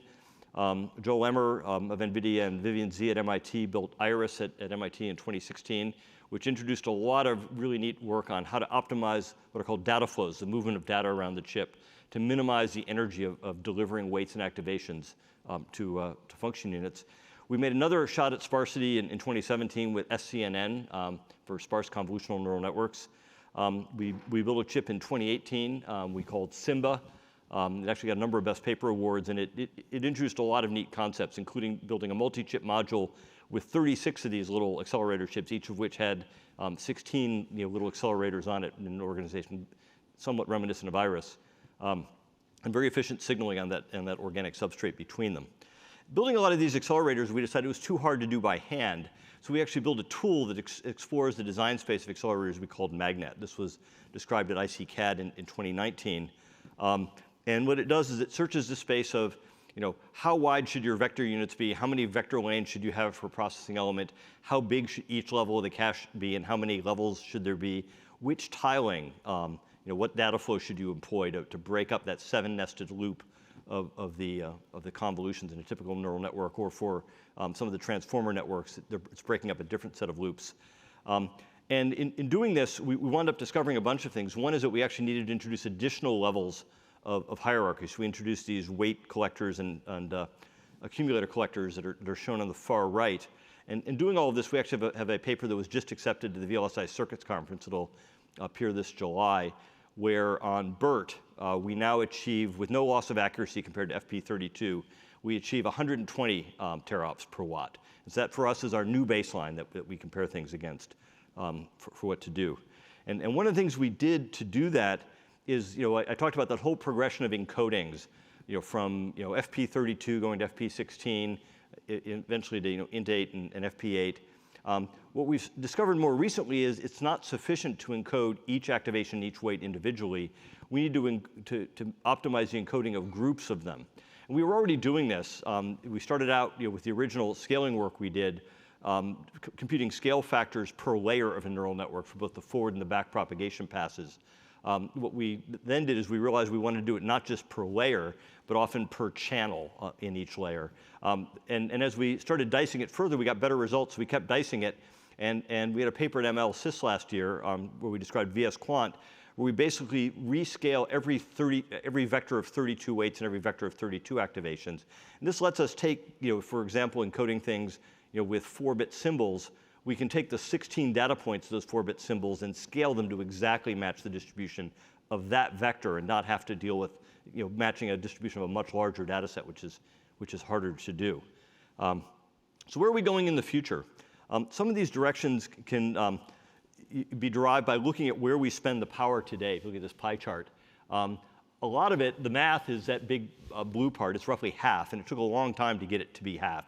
When we first started out, it was like 20%. And then the rest of it is largely data movement and memory access. So we want to do math better, and we want to do memory and data movement better.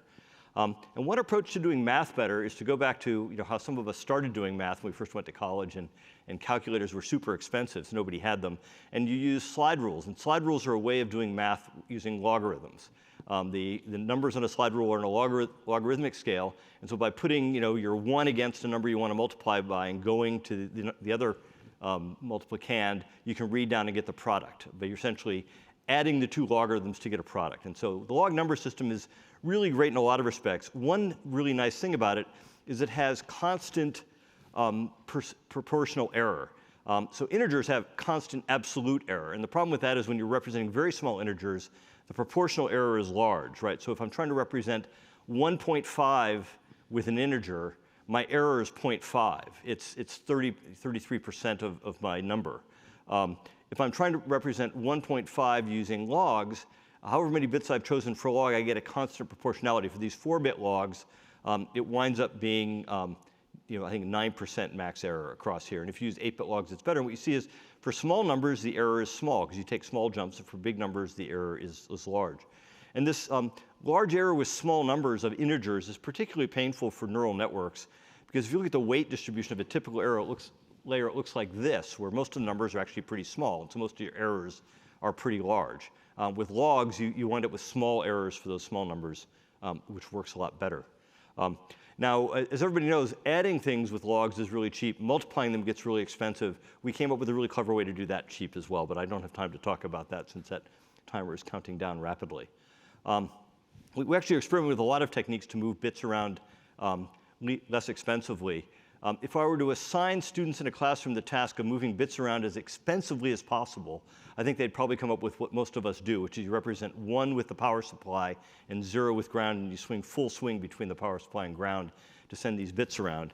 It turns out you can do much better than that. And this is an example which we published, I think, in 2016 in ISSCC, where we make every electron work twice. So we basically split the power supply by having, say, ground is 0 volts and VDD is 1 volt. We'll introduce a ½ volt V mid.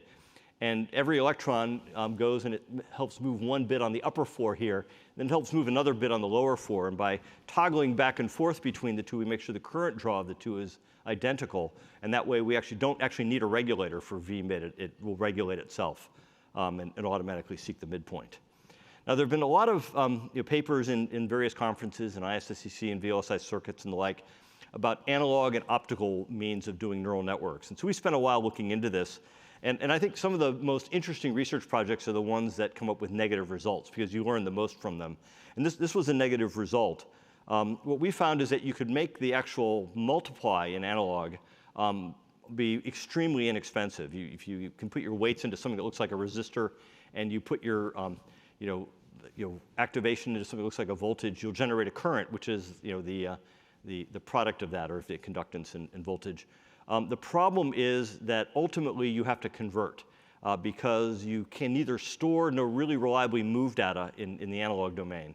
And the cost of conversion, even if you consider the multiplies to be free, and they're actually not completely free, is such that if you wanted to preserve the accuracy of 8-bit integer, would cost you 1.25 picojoules per Mach.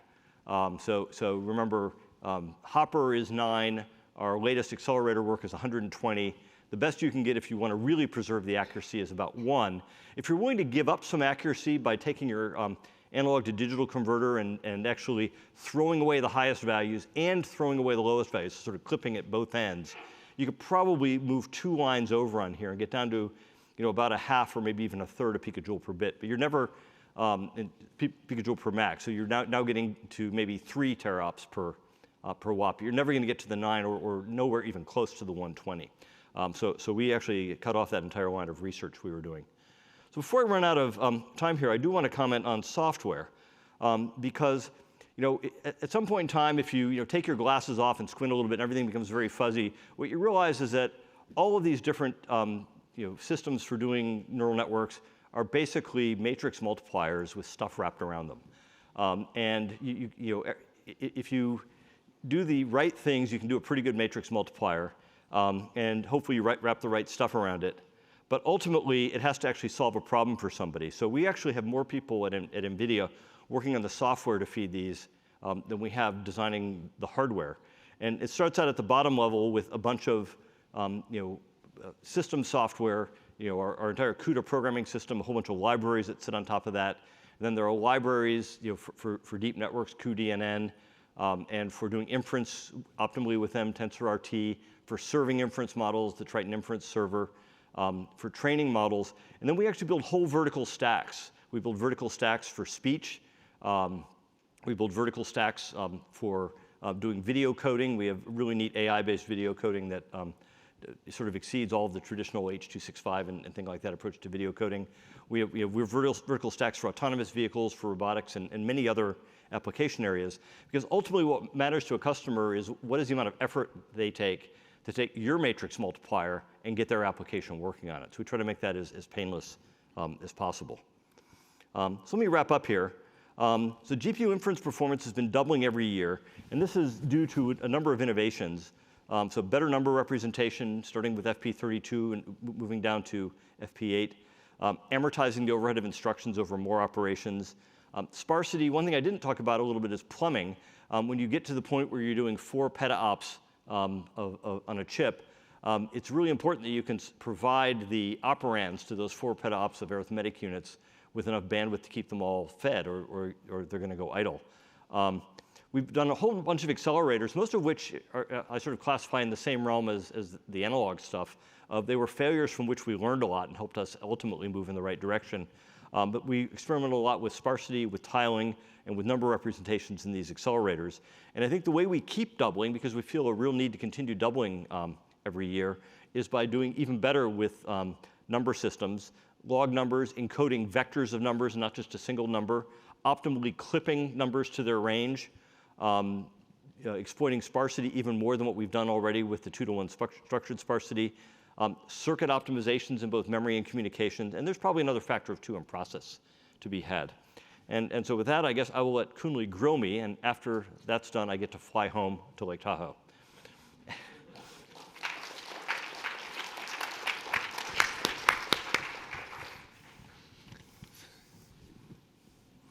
Thank you very much, Bill, for that really informative presentation about all the developments that have been going on at NVIDIA to make deep learning the force in society that it currently is. And it's absolutely the case that NVIDIA saw the direction early and started developing systems that could really accelerate the whole training and inference process. So, let me start by asking, you talked about how the rise of deep learning was really this closely coupled development of hardware accelerators and algorithms for deep learning, which had been around for a long time. And there's this notion that recently appeared on the cover of the communications of the ACM called the hardware lottery, right? And there's a notion that the reason that the deep learning models look this way is because that was what the hardware was good at, and potentially going forward, then the question is, how much do you believe that? How much are you driven by the direction that you see the algorithms go in, and how much are the algorithms driven by what you can do efficiently? Yeah. Well, there's clearly co-evolution going on. I mean, a lot of the original algorithms were developed independent of GPUs, but then once GPUs became the dominant platform, I think there was definitely pressure for people to do models, at least at the higher end, that would run well on GPUs. At some of the lower end models, things like MobileNet and EfficientNet, were clearly more aimed at embedded systems and actually don't run well on GPUs for the reason that was a different target. But I think at the same time, GPUs have evolved as they see what people do with models. As transformers came out, there were a bunch of modifications made to GPUs to make transformers work well. The data types really traced what people needed to get their deep learning models to work well. And so I think over time, the two have co-evolved to it's at least a local minima, if not a global minima, in the energy space. Mm-hmm. So, going forward, then you'd expect that you will continue to look at transformers, a good example, right? Mm-hmm. So you look at sort of what you did for transformers. Is that very specialized, or you think that has wider applicability? Or is it exploitable by a programmer who kind of? So you're referring to the transformer engine? Yeah. Yeah. So what the transformer engine is really support for dynamic multi-precision. It will look at a set of weights and activations and make a decision on the fly based on the distribution of the data, whether it can use FP8 or whether it has to fall back to FP16 or BF16. And that's actually pretty general. I think that for any neural network layer, if you have the ability to dynamically scale it and choose data types based on that scaling, you could use that engine. Okay, and that would happen automatically? It would be available in the cuDNN library, or it would be something that you'd have to exploit all the way to? Yeah, most people use our, for training, use our GPUs within one of the frameworks. Yeah. And so most likely they would use it within a framework and not have to deal with, if you actually dig deep down inside, the cuDNN models, a lot of that code is not really fit for humans to look at. Right. Although it's interesting because we actually generate almost all of it from high-level language now. We used to write a bunch of the kernels in assembly language, and then when the Volta generation was coming out, we were behind on it. And so I got a bunch of people to think about it, and we thought about, should we all drop whatever we're doing and start coding SAS, which is our assembly language for all these kernels, or should we try to be really clever and write a compiler that'll do that for us? And we decided to be clever and write the compiler. Yeah. And so we wound up with a really good compiler to generate all those kernels. Right. So, a lot of the software story is, as you allude to, the story of sort of sophisticated compilation. And CUDA is an example compiler. How much of the sort of the benefit in the short term is going to come from sort of better compiler technology? Well, I think a really interesting thing to look at is how performance numbers on the MLPerf benchmarks have improved over time on the same hardware. And I actually don't have the numbers in front of me, but if you go back and you look at, for example, when Volta first came out, it put up a number of MLPerf numbers, which we were really happy with because they were the best MLPerf numbers out there. But a year later on the same hardware, some of the numbers had improved by 2x. Now, some of that is better compilers, and some of it is also just programmers looking at the task and improving their code. And it's just getting, it's getting the overhead out at a bunch of different levels. We've already worked really hard at getting the overhead out at the architecture level by having big instructions like, HMMA and IMMA, but there's, that's sort of at the bottom level of doing the matrix multiply. You then look at things like, gee, I've got to do a batch norm, and I've got to do some pooling, and I've got a nonlinear function of other things in there. And if you schedule that wrong, you wind up moving the data back and forth to memory a couple times. And it's really easy to burn factors of 2. And I think if you really try to get to the optimum pipeline where you're doing the least amount of data movement, whether you think of that as a compilation task or a programming task, there's still a bunch of low-hanging fruit to be had. Right. So in your talk, you focused a lot of on sort of the 1000x inference performance that we've gotten over the last 10 years. But if you kind of look at sort of where high-end NVIDIA GPUs are used, they're used mostly in training, right? So at least the high-end GPUs. So how do you view inference and training, and so what typically happens, at least as I understand it, you correct me if you think the story is different, is that training gets done on high-end GPUs, which are good for doing computation on large batch sizes, and then inference gets done on CPUs where batch one is a lot more efficient, and you want low response time and low latency. Yeah, so I think I think we actually ship more GPUs to do inference now than we do. They're not the same ones, but and one of the reasons is it's like more than 100 times more energy efficient to do inference on a GPU than it is on a CPU. So I think they're really important use cases for both, and they're different use cases because both the data types required and the memory footprint is different for inference and training. For inference, you can get by with int 8, and sometimes with the VS Quant, we can even get by with int 4 and some of the log formats, for inference. And you only need to keep the current level of activations around. Whereas for training, we need to keep all the layers of activations around so they're there for backprop. Otherwise, you'd have to recompute them to get the partial derivatives.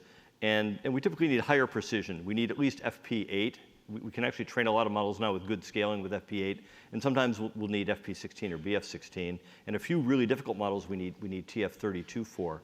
But in the talk I focused on that chart with inference because the first time I drew that chart, which was I think right around when Ampere was announced, and I needed to sort of give a talk like this about Ampere. I happen to have all that data sitting right in front of me, but I could very easily write the identical chart for training, and I think it would be almost exactly the same factor of 1000x for almost exactly the same set of reasons. But it's interesting, we actually designed one GPU architecture and then we specialized it a little bit, usually mostly in terms of sizing. Almost nothing else changes for the two, but the two problems are very different. So there's some people, researchers advocating this idea of sort of continuous training, or at least episodic training, where you are constantly doing training and inference potentially on the same acceleration device. What might that mean for the sorts of systems that NVIDIA develops, right? Yeah. Given that you've already specialized for one or the other. Well, no, like I said, it's actually the same GPU. So it's the same. What we've changed is sizing. By sizing, I mean the number of SMs. Okay, so you're not changing the underlying. Right. So the underlying architecture is the same. I would actually have to see the application to see. We spend a lot of time, instrumenting these applications and measuring them very carefully to decide, how to optimize the next generation architecture for each application. And so far, we haven't seen a real need to diverge training and inference. Although, quite frankly, it's all a question of what you're giving up for, to keep it a single architecture, because we do have more on-chip memory than we need for inference. Right. Do you see sort of these deeply embedded applications where you need very, very low power and energy? You see the same sorts of, this is where you see the most specialization, the most accelerated. You see the same architecture working there too? There's a couple points. So we make devices ranging from H100, which comes in a bunch of configurations, but the high energy configuration is 700 watts. Mm-hmm. There's also a 300 watt and 150 watt configuration, down to our Xavier and Orin embedded parts that are aimed at sort of 10 watt and 1 watt points to go into embedded devices. And when you get down to the really low energy points, we also have a deep learning accelerator that sits on there, and it offers inference for numbers closer to what we get out of Magnet than what we get out of Hopper. Okay. So, you've spent a lot of time in academia doing research, and now you're over in industry. So what advice would you give to people, academics? There's lots of you go to the latest computer architecture conferences, and of course, like everywhere else, it's all about ML acceleration and trying to speed up these sorts of algorithms, and presumably the goal would be to influence companies like NVIDIA. Are you being influenced by this research? What would you like to see? Not really. I think the big ideas in ML accelerators, sort of at that scale, were published 5 years ago, and the work I see coming out more recently is pretty incremental and unlikely to have much impact on us or anybody else. I think what I would like to see the academic computer architects work on is what are the next big problems to accelerate. I think we've beaten ML to the point where it's hardly recognizable as a quadruped. And I think it's time to move on and look at something like SAT solving or fully homomorphic encryption. What are other commercially important problems that could be put into future GPUs? The way I think about a GPU is it's a platform onto which you can plug accelerators. We started out plugging accelerators for raster graphics, and then we did really accelerating for deep learning. Then we put in ray trace graphics. Now we have dynamic programming for bioinformatics. What's next? I would like really smart people to be thinking about what is the next big problem to accelerate, rather than trying to pick up a few % on small optimizations on ML. Is this a forward-looking analysis, or is it looking backwards and saying, no, that's what we did? Oh, it's interesting because that's what we were doing, but we had to look back in retrospect to realize that was what we were doing. Yeah. So, you talked about sparsity, and I'm a big believer in sparsity being the way forward. But if you kind of look at the structure sparsity that you had in the A100, it was kind of simple, 2, 4, and it seems like you didn't increase it in Hopper. Why? What about trying to exploit more interesting, more sparsity or more irregular types of sparsity? Yeah, so I think it's a very productive future direction. So I've been working on trying to make sparsity practical since Song and I wrote the paper that was in NeurIPS in 2015. And it's surprisingly hard. It's really easy to reduce the number of arithmetic operations, but you introduce so much irregularity in doing so that it winds up being almost neutral on energy, unless you're really careful about how to do it. So the fact that the 2-to-1 sparsity is really simple is what makes it work. Because it's simple enough that you can implement it without the overhead of the irregularity killing everything. Right. Yeah. No, it's a real challenge. I think the answer has to be in more structure. Right. But there's an opportunity to go beyond that. A lot of neural networks you can prune down to 10% or less in some cases, and we should be pruning the activations as well as the weight, so that then becomes dynamic pruning and introduces a set of complexity around that. Changing from frame to frame. Right. So so we've done 1,000. You have provided 1,000x in 10 years. You think there's another 1,000x to go in terms of ML, or as you said, should we move to something else? Yeah. So because as you'd assume that it's easier to get the benefits when you start. Oh yeah. Yes. So back in the days where computer architecture was kind of driven by Moore's law, what was great is every generation you got a new process node, and with Moore's law and Dennard scaling, you got essentially 3x, 2.8, root 2 cubed. And it was free, and you could just do it over and over again. The problem with being clever is, once you played the card of, let's do matrix multiply instructions, that card's played and you can't play it again. And you have to think of what is the next card you're going to play. And I think we probably have the next 3 doublings. So that's a good 8x. Right. All it would take is another 3, and we'd be to 64, and then another 3, and we'd get there. But I think it gets harder, and I think there's likely to be a little bit of flattening out. Who knows when it's going to happen? Maybe it'll be after that first 8. Maybe we'll get another 8 after that. Yeah. So let me change topics a little. So there's been a lot of interest in these large language models, right? These large language models called foundation models are the root of lots of interesting new products in banking, financial services, medical field, all sorts of things. But these models are huge. They take thousands of GPUs to train. They take millions of dollars to train. And they are kind of locking out smaller organizations, maybe academics from the game, because they're so big, they're so costly. So what was NVIDIA doing about, does this, on the one side you might say, great, the bigger the model, the more hardware, the more we sell, and this is all good. But but to some extent, there is the view that you talk to some academics, for instance, and they say, we can't play in this game because we can't get access to the amount of compute that it takes to actually train these models. What's NVIDIA's take on there are a couple answers to that question. So the first is, it's not clear you have to train the model to play in this game. What's really great about the foundation models is they're sort of zero shot, applicable to a lot of problems beyond the ones they were originally trained on.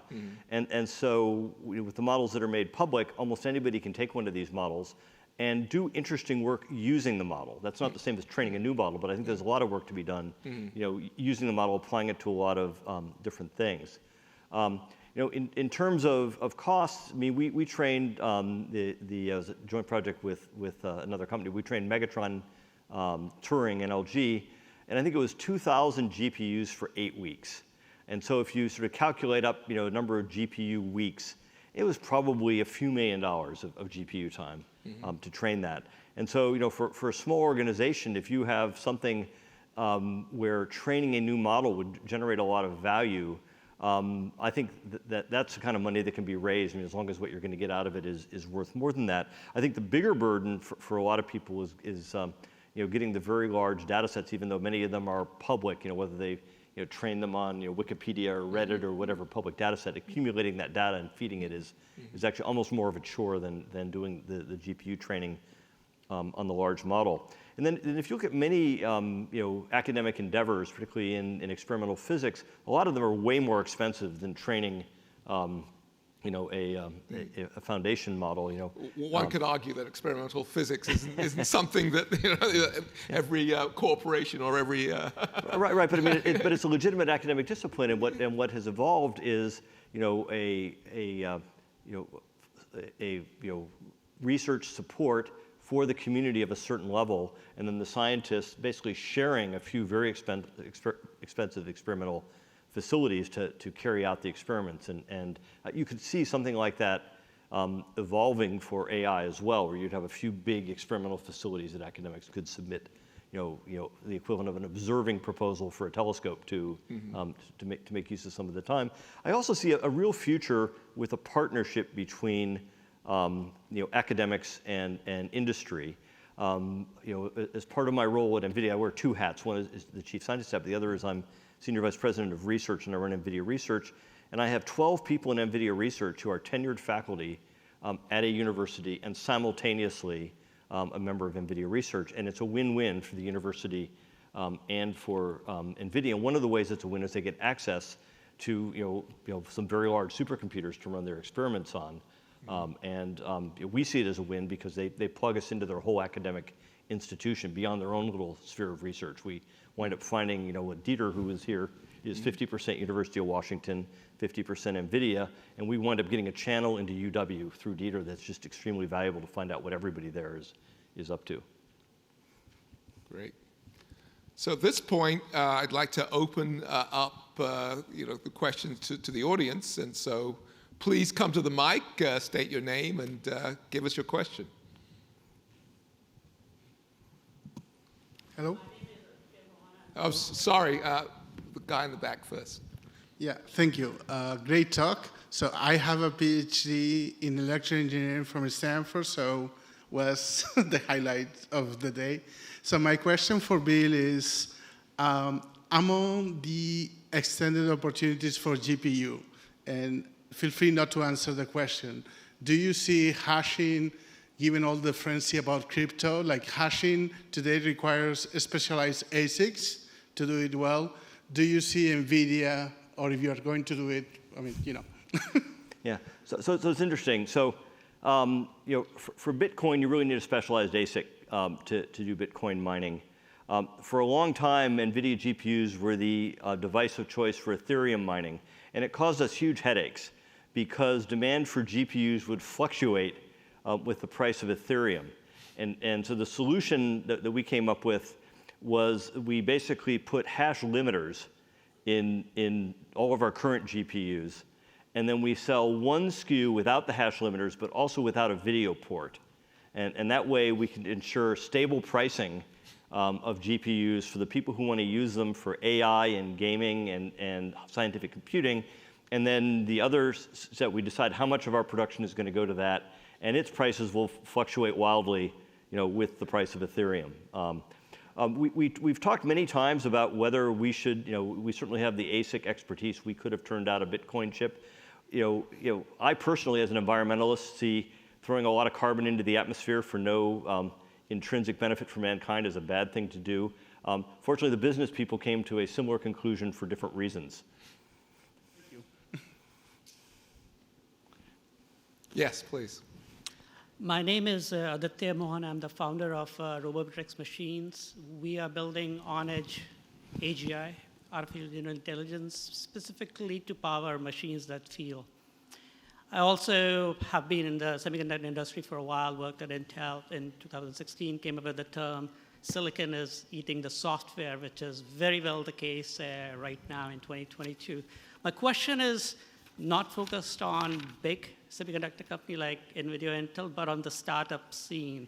So I see two sort of companies. One is that are making, I would say, general purpose even accelerators like Cerebras, Grok, Mystic, Cerebras, and so forth.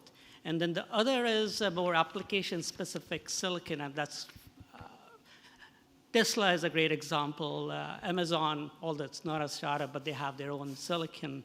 Facebook has mentioned about that, and there's lots and lots of other companies. Apple is another example. My question is that in the next 5 years, I'm not 100% sure how to think about these general purpose accelerator or chip companies, because I don't see, maybe I'm missing something, but I don't see they could just survive on their own. They may get acquired by NVIDIA or Intel. I see more value here, as well as more value in bigger, more branded companies like NVIDIA or Intel or AMD in that respect. Yeah, no, it's interesting. I actually am very worried about the health of the semiconductor startup industry. I'm a member of President Biden's Council of Advisors on Science and Technology, and as a member of PCAST, Lisa Su, the CEO of AMD, and I are actually running a study right now looking at what can be done to sort of reinvigorate the American semiconductor industry. And part of that is looking at startups and the obstacles they face. And the obstacles are pretty big. Depending on who you talk to, you'll come up with numbers anywhere between $500 million and $1 billion to make a full, state-of-the-art, 5 nanometer, digital systems ASIC. And so the question is, what markets are big enough to justify that expenditure? And right now, there's only one. It's AI, and that's why there are all these companies trying to make, general purpose AI chips. You should talk to him. He's the founder of one of them. And I think ultimately, there are too many. Too many wolves chasing, like one rabbit for the meat to go around to keep them all fed. And what I see as a much more productive thing is to try to build a semiconductor ecosystem where people can build specialized engines without that $500 million outlay. And there's actually a really nice set of ideas that have been forming by a fair number of people working together to build what a lot of people are starting to call a chiplet ecosystem, where a base ASIC can be done maybe by one of the big semiconductor companies, and there's a standardized interface, and somebody who has a really good idea, whether it's for a SAT solver or a bioinformatics accelerator, can with more like a $1 to $10 million investment, build the chiplet that plugs into that, and that could reinvigorate startups. Because right now, if you're on the finance side and somebody comes to you with a business plan that says, "Oh, I need $1 billion to get to my first viable product," unless that viable product is anti-gravity, it's unlikely that you're going to want to fund that. And just one more simple question. So risk V is in that direction that you're actually talking about. How do you see that being sort of the standard for chiplets or the chip design or the cores? RISC-V is an instruction set, so that's not really, a chiplet standard is actually going to be an interface standard that provides high bandwidth into the system SoC. I think RISC-V is nice in that it provides a kind of license-free microprocessor instruction set. We actually use it at NVIDIA. It's not exposed to customers in any way, but we have a bunch of little microcontrollers around the GPU that are now RISC-Vs. And it's a decent microprocessor article, but I don't think it's going to change the ecosystem of how startups in the semiconductor world work. But he should answer the question about all of these general accelerator startups. So let me, ask a adjacent question, which is, if you have a bunch of chiplets, as you well know, the issue with actually, being successful in the marketplace has much more to do with the software and the other, and your go-to-market strategy and so on, than, just putting chips together, right? And so, how, even if you do have this infrastructure for putting chips together, how is that going to solve all the layers of software that you need? Bill says I'm a founder of a startup. I am, and even though it is a AI chip startup, most of the people we have in the company are actually software developers, right? So that's the question, and then I suppose the adjacent question is, are companies like NVIDIA going to open source CUDA to make these things help, easier? Probably not, right?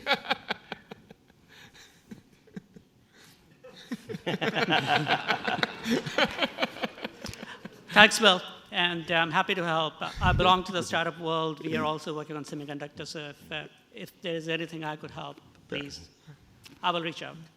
Thank you. Next question, please.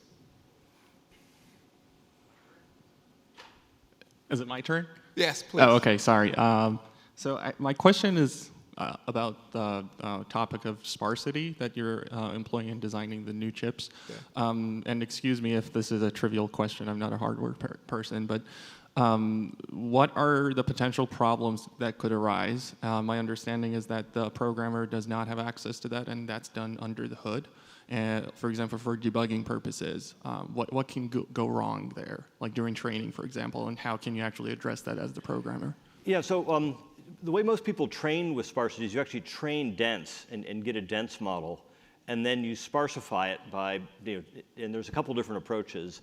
Most people will simply find the lower valued weights and zero them. We actually use an approach where we compute the sensitivity of the weight to the output, and then zero the ones that have the lowest sensitivity, which aren't necessarily the ones with the lowest magnitude. And then you do a fine-tuning step, which is usually just a few epochs of training with sparsity. And it's kind of in the framework so that it's pretty easy to do and pretty foolproof. And in most of the cases, it just works. There's very little that can go wrong at this 2-to-1 level. If you start to go, when we ran a lot of the sparsity experiments, we were pruning much more aggressively. And there is a cliff you'll fall off of if you prune your model too much. Even after the fine tuning, you'll have lost accuracy, but you'll see that. I mean, and then we have to just not prune so aggressively. So how would you know that it was due to that particular hardware provision that something went wrong? It's not hardware. I mean, it's due to when you exploit sparsity, you're changing your model. You're moving from a dense model to a sparse model, and the loss of accuracy is not due to the hardware. It's due to the change of model. So did I misunderstand that this was done at the hardware level to begin with? We supported it at the hardware level, but we actually implemented it in software long before we put the hardware support in for it. Got it. Yeah, thanks. Another question, please. Yeah. Hi, I like your views on the trend of ML for chip design, specifically the new research from Google Research about RL for floor planning for GPUs. I think they're TPU 4th edition. Yeah, so I actually think very highly of the work that the team at Google has done. I think it's a really impressive result. We also have a big team working on ML for chip design.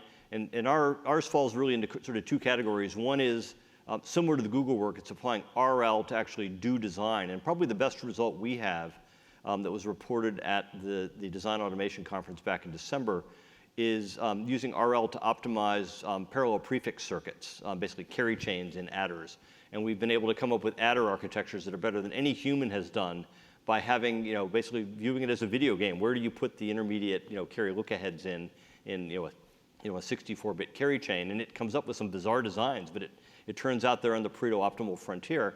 And then you can, by giving it different reward functions, have it come to different points on that frontier, whether you need speed at any area and power, or whether you need just enough speed to meet a clock cycle and you want the minimum area, minimum power at that point. And then the other way we've applied AI for chip design is really to sort of accelerate some analysis tools that take a long time. So by using the runs of existing analysis tools, things looking at, for example, IR drop and the like, we've been able to train tools to be very predictive. And actually one very productive use of that is these predictive tools can predict parasitics. And so it used to be our circuit designers would have to do a circuit design.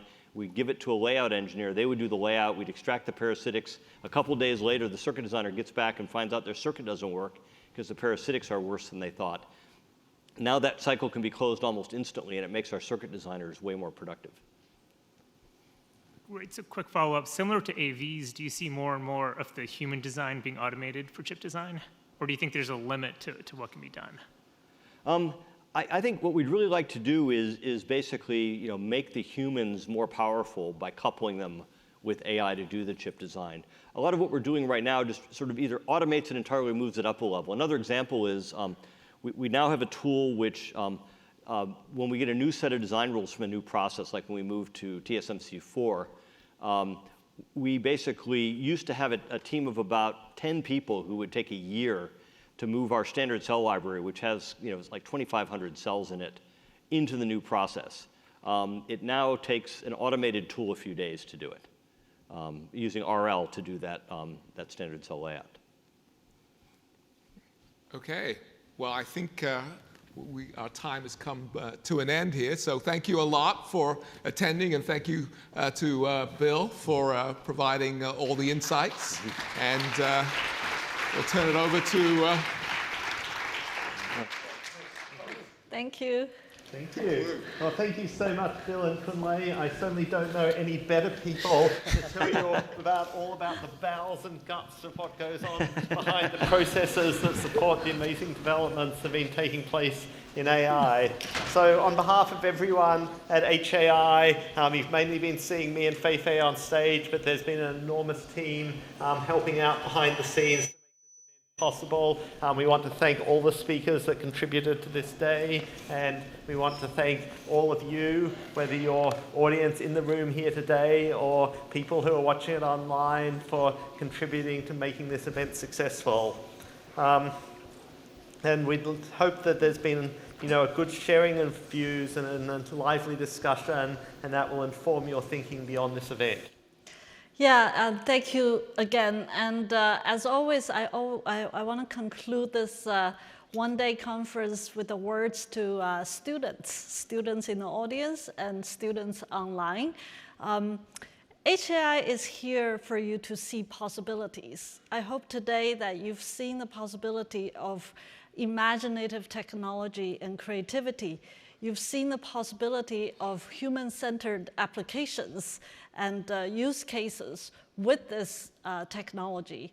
But you'll also see the possibilities of harm and unwanted, unintended consequences.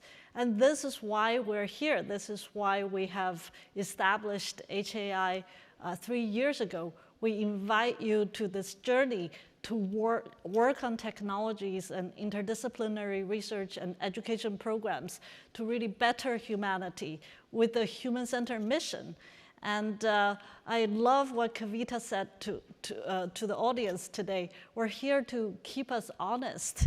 And I want to end with the quote that we see a lot of debates and discussions on the platform of HAI. And William Penn has said, "In all debates, let truth be thy aim, not victory or an unjust interest." Thank you so much.